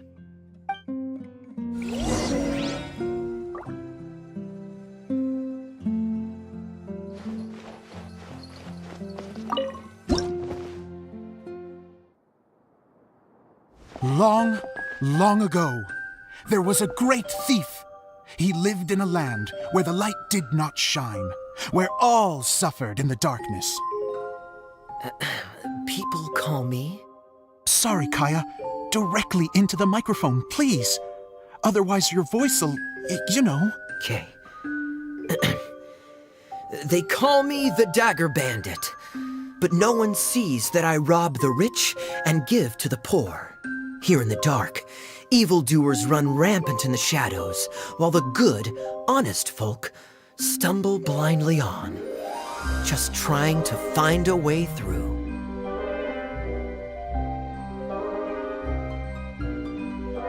As the bandit brooded, suddenly the world was inexplicably changed as a single star appeared on the horizon and flew across the sky. Traveler, stomp on that movement mechanism in front of you.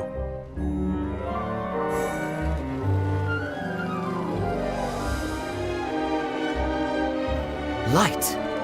A brief flash, yet enough to illuminate the world. If I can find the source of that light, I can shine it into the darkness, and the people will suffer in blindness no longer.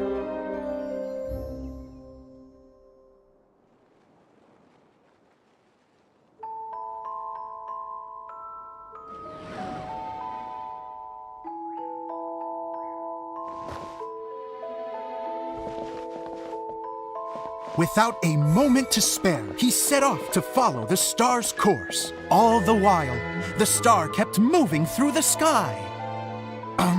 Traveler, the star kept moving through the sky.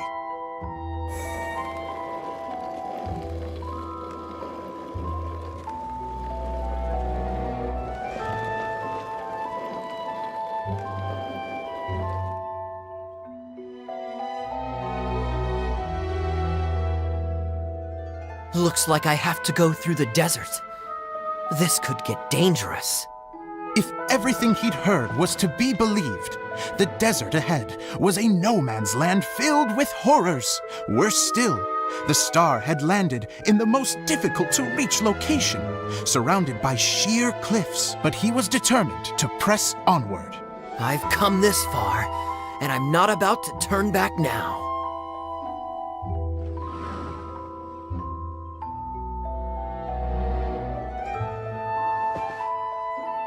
The Dagger Bandit trekked deep into the desert wasteland. Yet when he finally arrived at his destination, he found not a fallen star, but a young girl, dressed in white.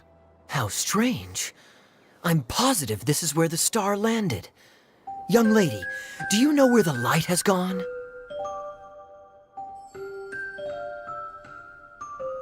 The girl replied, Traveler from afar, the light you seek is only a bottled flame. But the flame has now died, and its light is long gone. A bottled flame?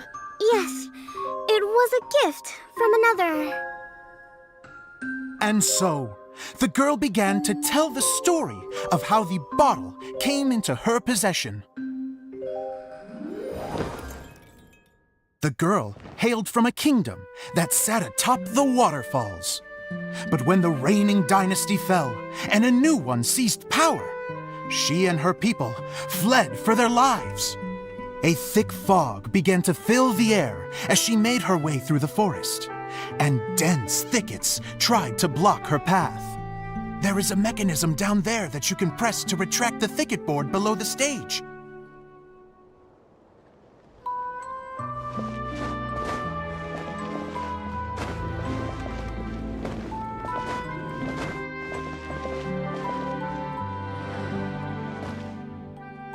If I only had a lamp to guide me through this wretched forest, then I could survive. With scratches covering her arms and legs, the girl pressed through the pain and made her way forward. The road ahead was arduous, but she was determined to press onward. I've come this far, and I'm not about to turn back now.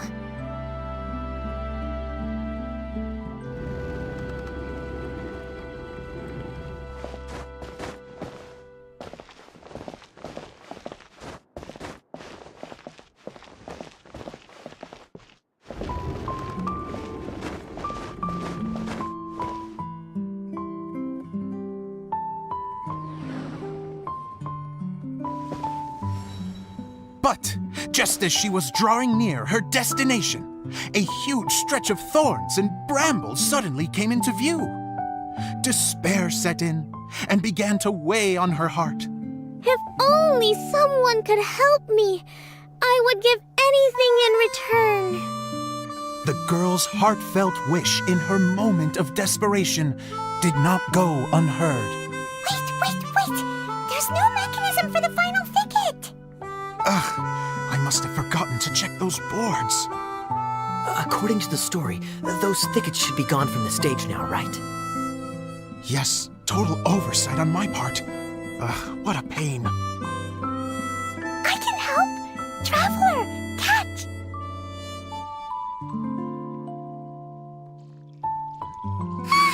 It's a Jumpy Dumpty! The girl's heartfelt wish did not go unheard, for a Jumpy Dumpty, who was passing by, helped to clear a path for her. Oh, thank you, Jumpy Dumpty.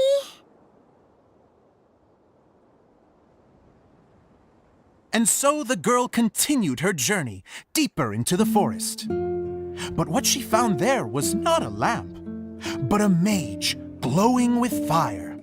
So, just to clarify, it was supposed to be the mage who helped burn a path through the thicket. Save it for the end, man! The mage took pity on the girl and handed her a bottle.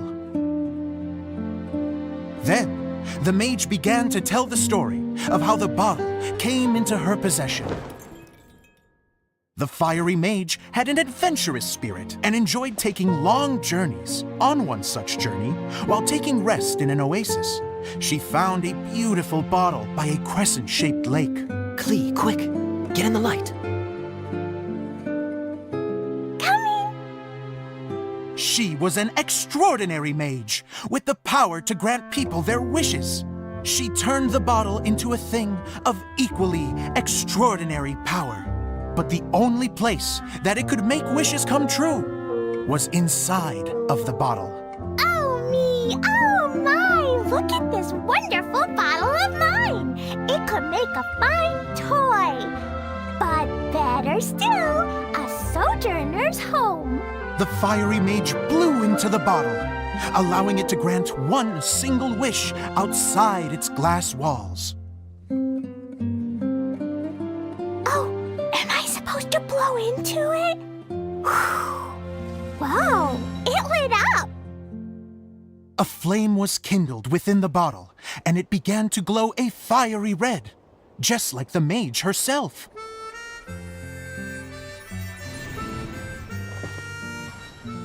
After the mage finished telling her story, she disappeared, leaving only the bottle behind. A magic bottle that can grant wishes. And I wish to leave this place and go somewhere where no one will ever find me again. And then, the bottle seemed to softly inquire.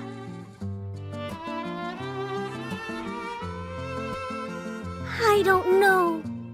The flame in the bottle faded as the girl's single wish was granted, and she found herself in the middle of the desert, far away, where no one could ever find her.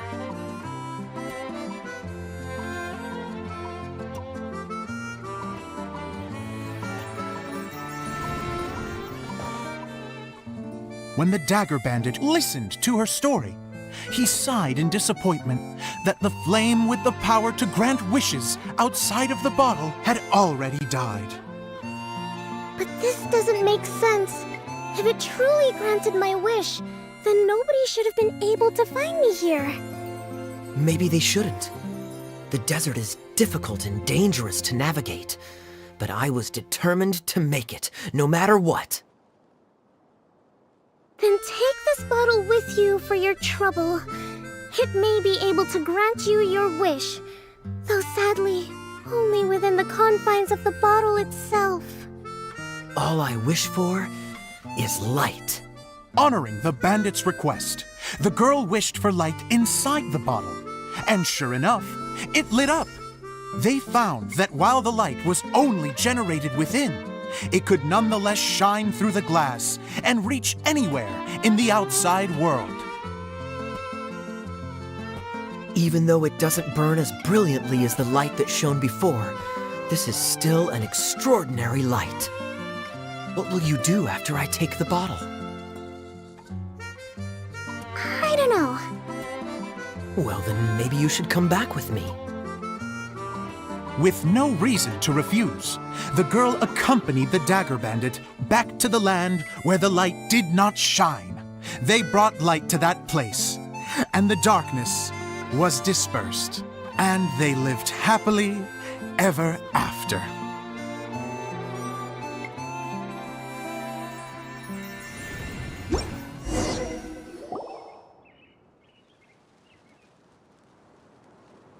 And we're done! Seems the show went pretty well.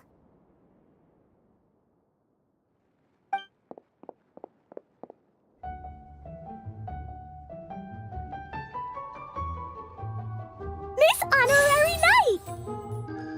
Didn't I do great? I felt like I really was the fiery mage. Wow, great! your shadow, she thought straight away, what a cute hat.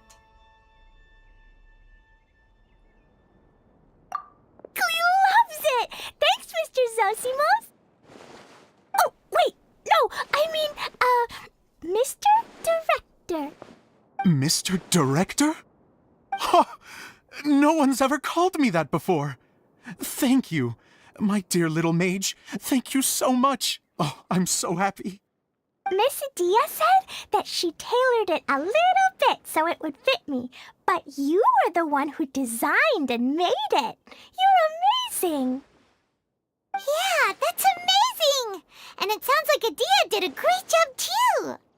It was nothing really. Just one of those, oh no, whatever shall I wear to the ball moments. Sewing comes in handy at times like that. Sewing is an art in its own right. You're more talented than you give yourself credit for, Idia. Really? Oh, I'm just gonna go for a second. Please, chat amongst yourselves. She gets embarrassed so easily. She really can't handle being in the spotlight. Idia's a sensitive person and doesn't have a whole lot of self-confidence. I hope all the excitement hasn't brought her to tears. Oh, I'm a little worried. Don't worry. I'll go make sure she's okay. I'll see you all later. So, what did you all think of the play? Any thoughts? Huh? Uh-oh, time to get serious. Now, are you sure you want to hear what we really think? Oh, absolutely! I had the courage to ask, didn't I? So, don't mince your words. Go ahead. Speak your mind. I can take it.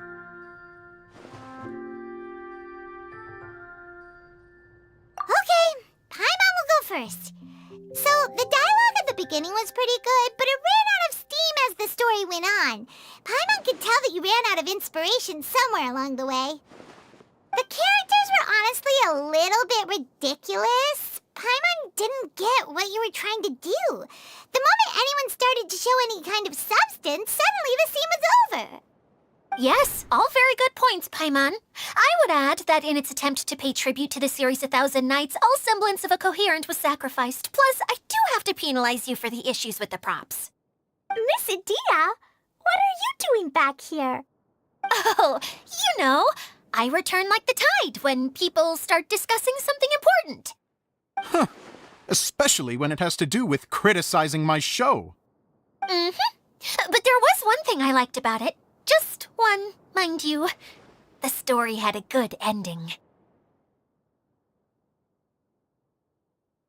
You think so? I thought I was letting him off lightly. Idia, could I borrow you for a moment? Oh, sure. Excuse me for a moment. Back to you, Paimon. Keep up the good criticism. Okay, in that case, Paimon did have one other complaint. Let's hear it. Taking criticism on the chin is all part of being a director. The ending was all wrong. The girl's motives were clear and simple the whole way through. It was kind of jarring when all she had to say was, I don't know. And doesn't anyone else find it weird how her whole community was on the run, but she was only looking out for herself the whole time?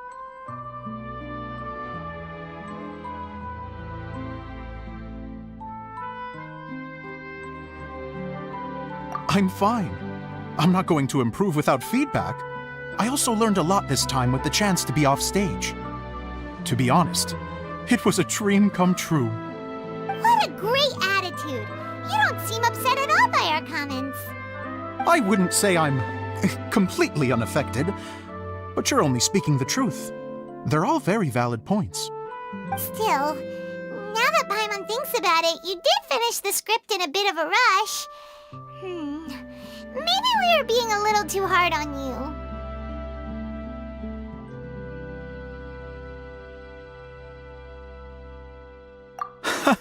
That's perfectly fine. Nothing is as important to me as my work on the stage. We all use our imaginations when we're kids, right? I used to play with dolls and my own cardboard cutouts by the light of an oil lamp. The shadows would come to life and dance on the walls. I never got tired of it. Fast forward to now, and in many ways, I'm still that same little kid, lying on his bed, making sound effects. And I get the same joy from running a show now as I did in my little bedroom theater. Of course, a director can accomplish nothing without a cast and crew. So on that note, I want you to all know that I am eternally grateful to each and every one of you. Hey, don't mention it! We had a blast! Okay, here, take this. Your component, as promised. It's the bottle from the show! The one that lit up when I blew into it. That's right. Can you guess the secret behind why it lights up? Oh, maybe there's an invisible fairy inside that opens its eyes when you blow into it. Bingo! You guessed it. That should do the trick. Oh, wait, this needs tightening up a little.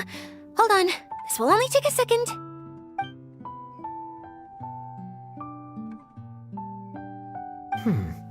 This outfit's more fashionable than I imagined. Excuse me, everyone. Do you have a moment? Especially you, Zosimos. Idea wants to do a little something for you. She says it'll be a dream come true. A dream come true? Yes. She said that as useless as she is, she wants to do something for you as the first person to have heard of your dream of being a director. Her words, not mine. I'd have to disagree, though. I have never thought of Idea as a useless person. How is this suddenly about me? If everybody is ready, then I'd like to invite tonight's male lead to take the stage. Ta-da!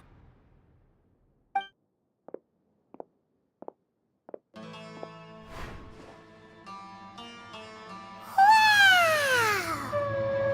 Cool! Kaya's turned into the real Dagger Bandit! How is me changing outfits supposed to make the director's day? It's just a prototype costume. Is he that easy to please? Don't be silly.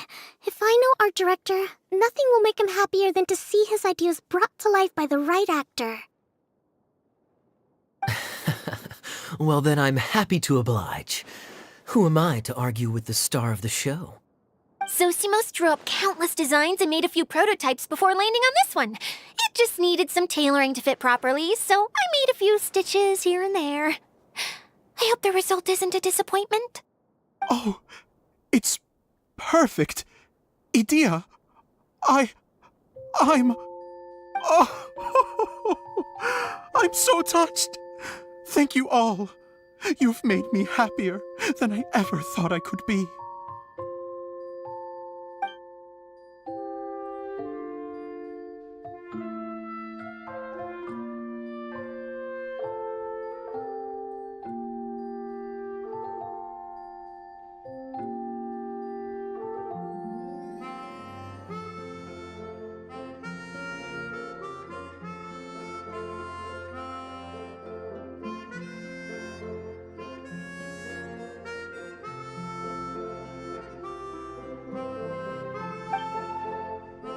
How are you doing? Recovered? Oh, I'm good. Thank you again, Idea. Oh, please, don't mention it. Well, now that we have the final component, it's time to say goodbye for now. Let's head to the core of the Veluria Mirage and get this place fixed up. Can I keep wearing my costume? Please do, by all means. Both of you can keep your costumes. It seems only fair. Yay! Kaya, keep wearing yours too. It looks amazing. I agree with our mage. I'm sure it's not every day you get to play such an unforgettable character. Sure. I think I can be a bandit for a little longer. Bye-bye, Mr. Director. Take care, my dear friends.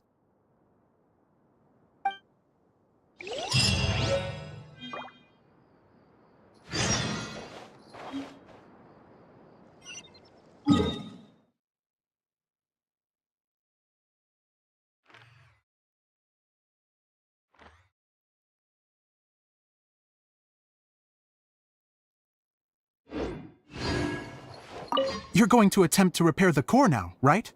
I hope it goes smoothly. I feel so honored to have met you all. You were a wonderful cast. Thank you once again.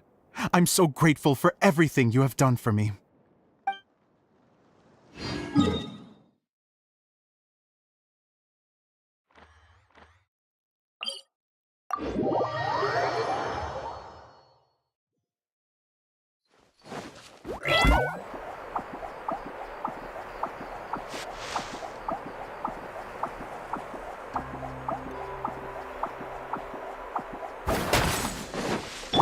Behold!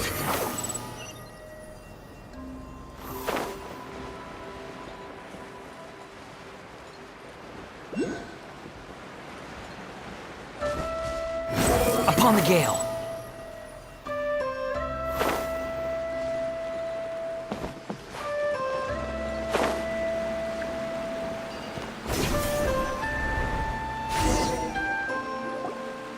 Oh, Eula and Kale! You got back before us!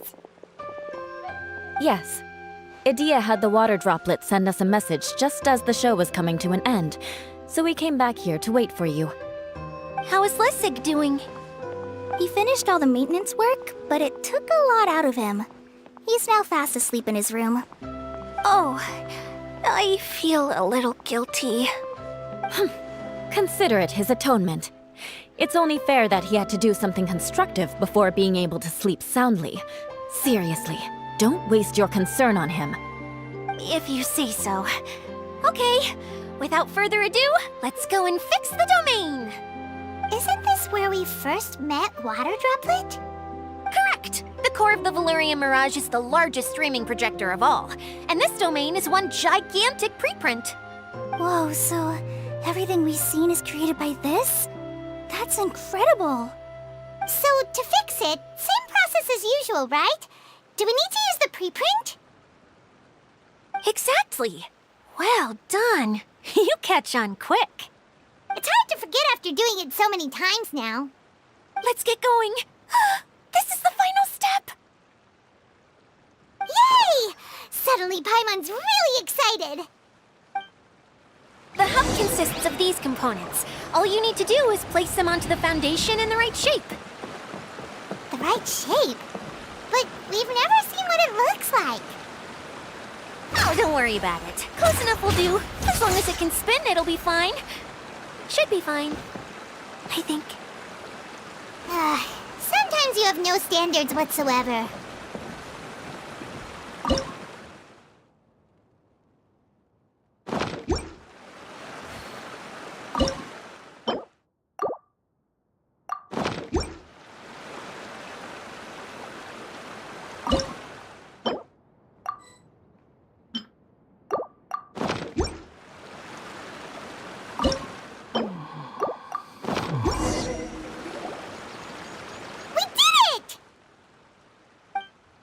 But why isn't it turning? The components are back in the core, and the hub is restored to its proper shape again. That's all we needed to do. Like any wound, it just needs time to heal. It'll probably just start turning again one day in the middle of the night when no one's looking. Really? I thought that with your special abilities, you could get it turning again right away. What? Huh? All of us are dying to see it. Not just how the domain looks when it's fixed, but also Idea and her element. I want to see Adia using her magic powers too! I bet they're super awesome! What are you guys talking about? And how is Clean on this, but Paimon isn't?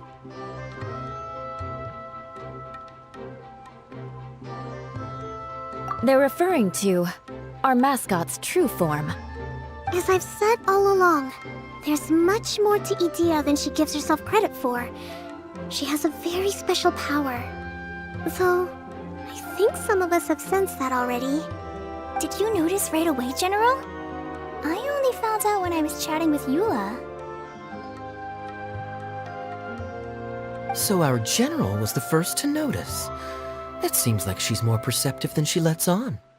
I'd say the same about you, Kaya. What the? All of you? No?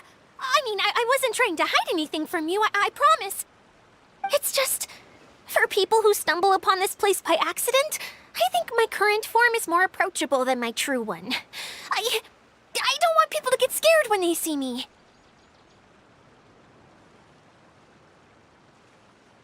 What? What is it? And whatever it is, how the heck does everyone know about it? Well, for one thing, I sensed elemental energy in the residents here, but none of them have visions. Then my mind started to wander as I was reading a storybook, and suddenly, I had a thought. Since hydroidolins can change into any form, why not human form? You hit the nail on the head. All right, in that case, please allow me to introduce myself once more.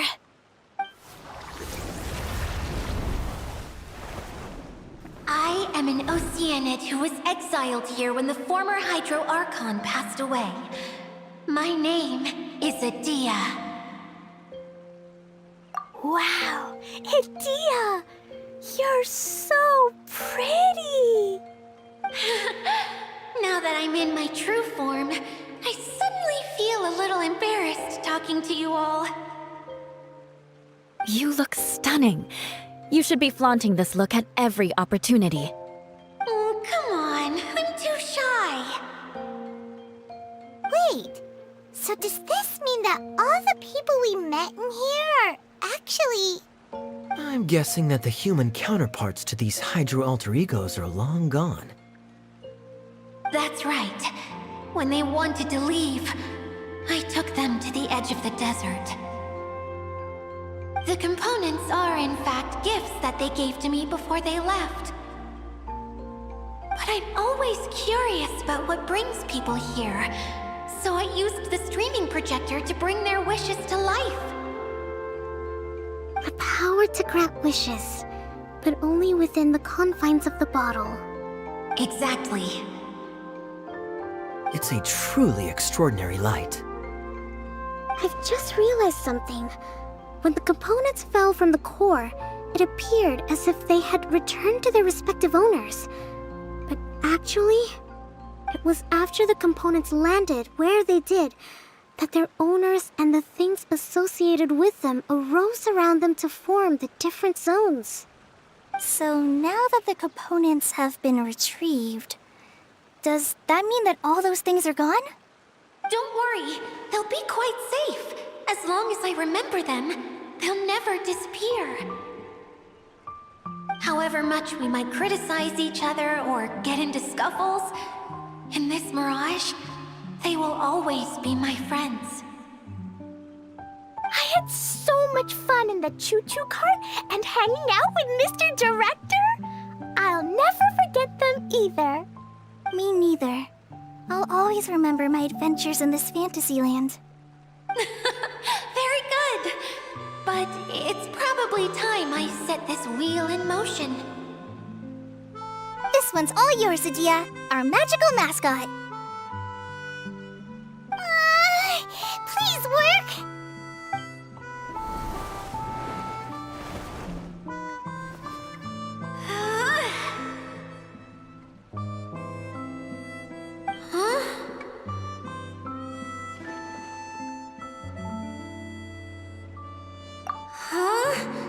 That's strange.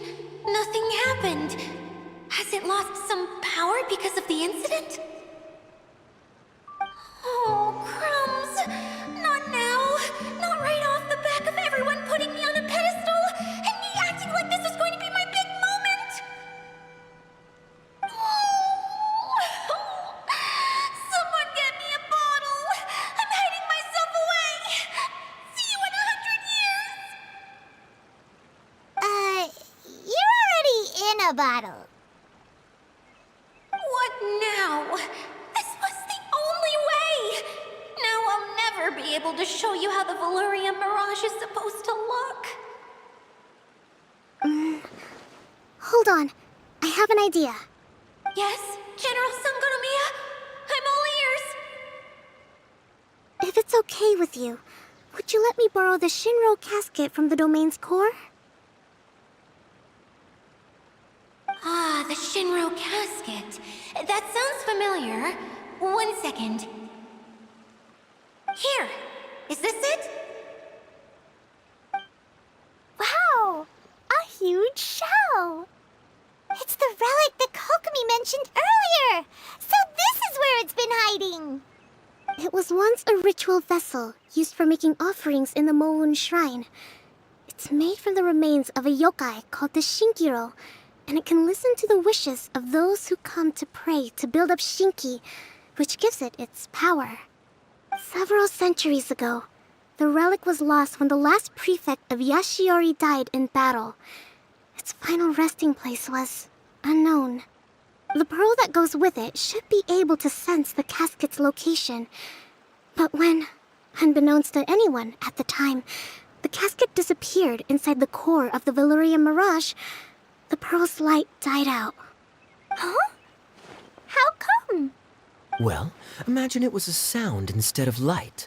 If the room is too big, you can't hear anything from outside the door, can you? Oh, I get it now. The shell must have been having too much fun one day and got locked in the solitary confinement room. I understand now, too. The core has been wearing out recently. That's why you were able to follow the pearl all the way here.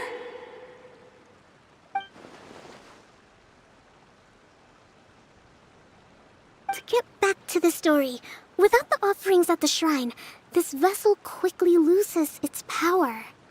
Yet countless people who have visited this domain brought their wishes with them and left a small piece of themselves behind along with their gifts. These have the same effect as the offerings at the shrine. Wow! I never knew this thing was so powerful. It is. Powerful enough to help you repair the Valyria Mirage with any luck. But what do I do with it? It's simple. We just need to awaken it by telling it what we wish for. For example, my name is Sangonomiya Kokomi, the divine priestess of Watatsumi Island. And my wish is to use my critical thinking and strategic planning skills to bring a little more joy into the lives of my fellow Watatsumi Islanders, as well as the lives of everyone I cherish. Itia, what do you wish for? Me? My wish is that all those who have sojourned to the Valyria Mirage in the past will achieve what they truly wish for. Not just in this domain, but out there, too. Even though I know full well that trying to build a railway in the outside world is just a pipe dream, and that Maimuna will probably just go back to being a scholar. And I know that Zosimos has a lot of improving to do as a playwright. It's going to be tough for him back in Fontaine. Chasing your dreams is hard work. Despite all of that, I still hope that somehow, someday, they will achieve their dreams.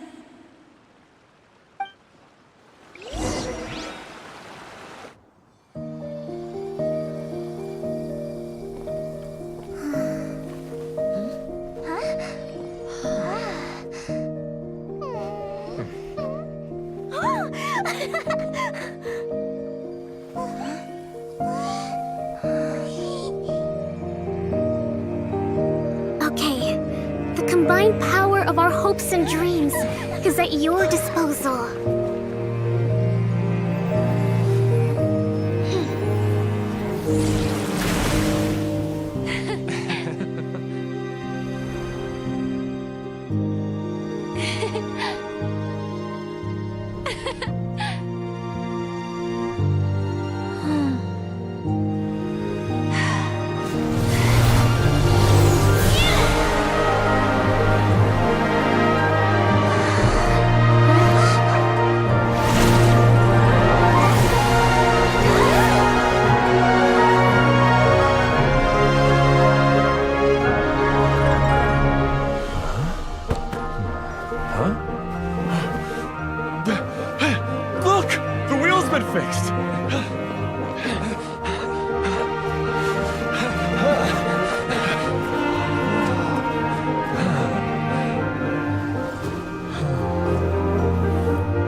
Come on, hurry!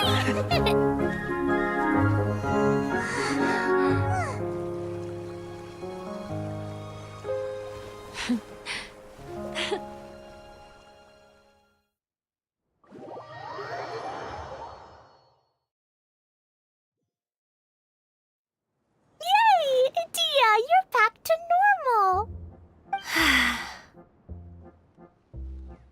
Everyone's praise and curious questions went to my head. I said so many things I'm so ashamed of, and I lost the courage to live on. Please don't say that. Yours was a noble wish. Yeah, and you weren't granting wishes for yourself. You did it for other people. I have friends like that too. Other people's hopes and dreams are what motivate them. They'll work tirelessly just to see them smile. If you ask me, that's one of the most noble things a person can aspire to. Please, no more praise. I'm really not comfortable with it. It makes me feel so ashamed. Someone like me doesn't deserve so many people's praise. It's like I'm dreaming. Well, at least the domain is fixed now, and all the components are back in place. What's the matter, Klee? I suddenly have loads and loads of more wishes. I want to ride the choo-choo cart again and look down from up on top of the big wheel. Is there a way to get up on top of the wheel, Dia? There is a way, but there's only space for a very few people. That's okay. I can go up by myself. But it'd be more fun with Miss Honorary Knight.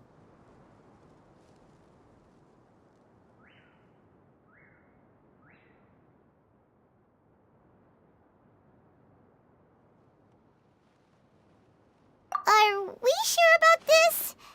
It's so high. What happens if we fall off?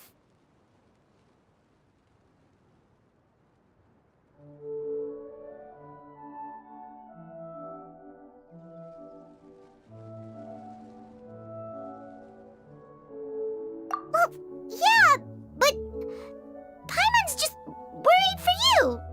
Don't worry, I'll be there to make sure no one falls off. I haven't been up there in a long time myself.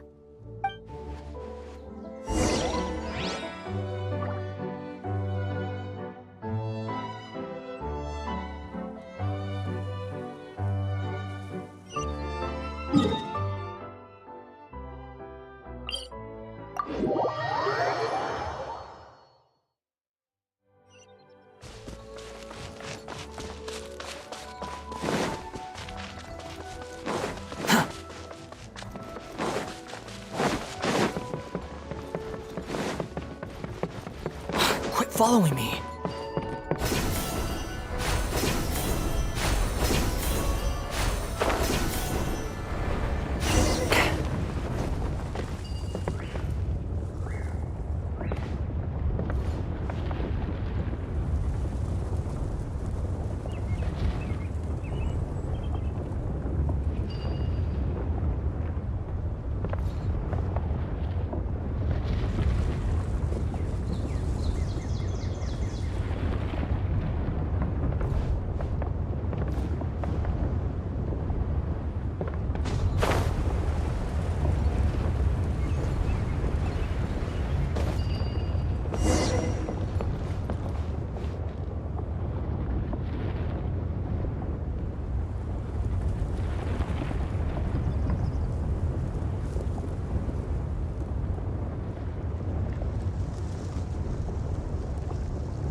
anything.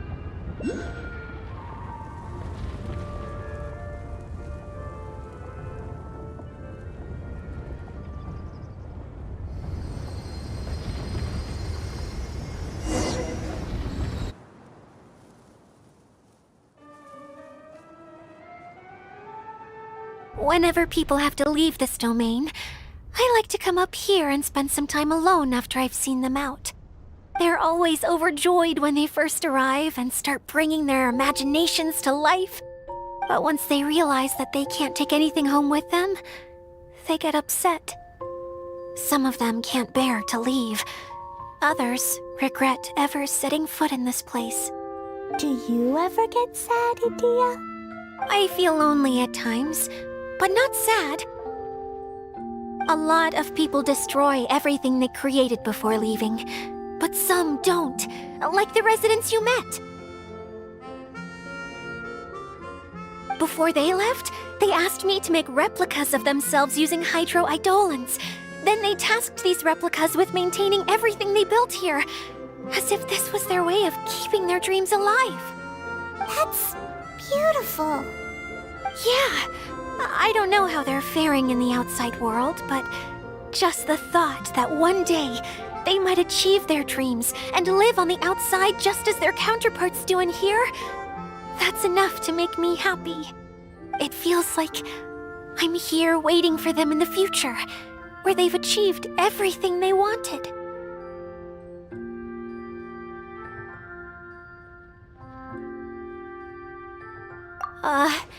Really? I just think that every dream, every wish, is like a flame in a bottle. Whether someone is still working towards their dream or living it already, as long as whenever they think back to that spark of light within them, it still makes them smile fondly. That's all it takes. Well, I feel super happy right now. Then I guess I finally paid Alice back after all these years.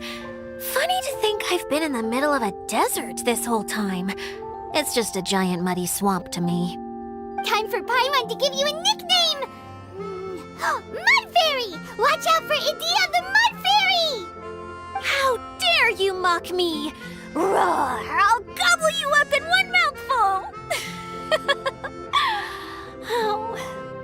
I'm still embarrassed to have shown you my uglier side, but I'm glad the Valorium Mirage is up and running again.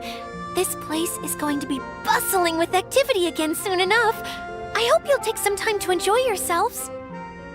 Yep, I want to get everyone together for one last ride on the choo-choo cart.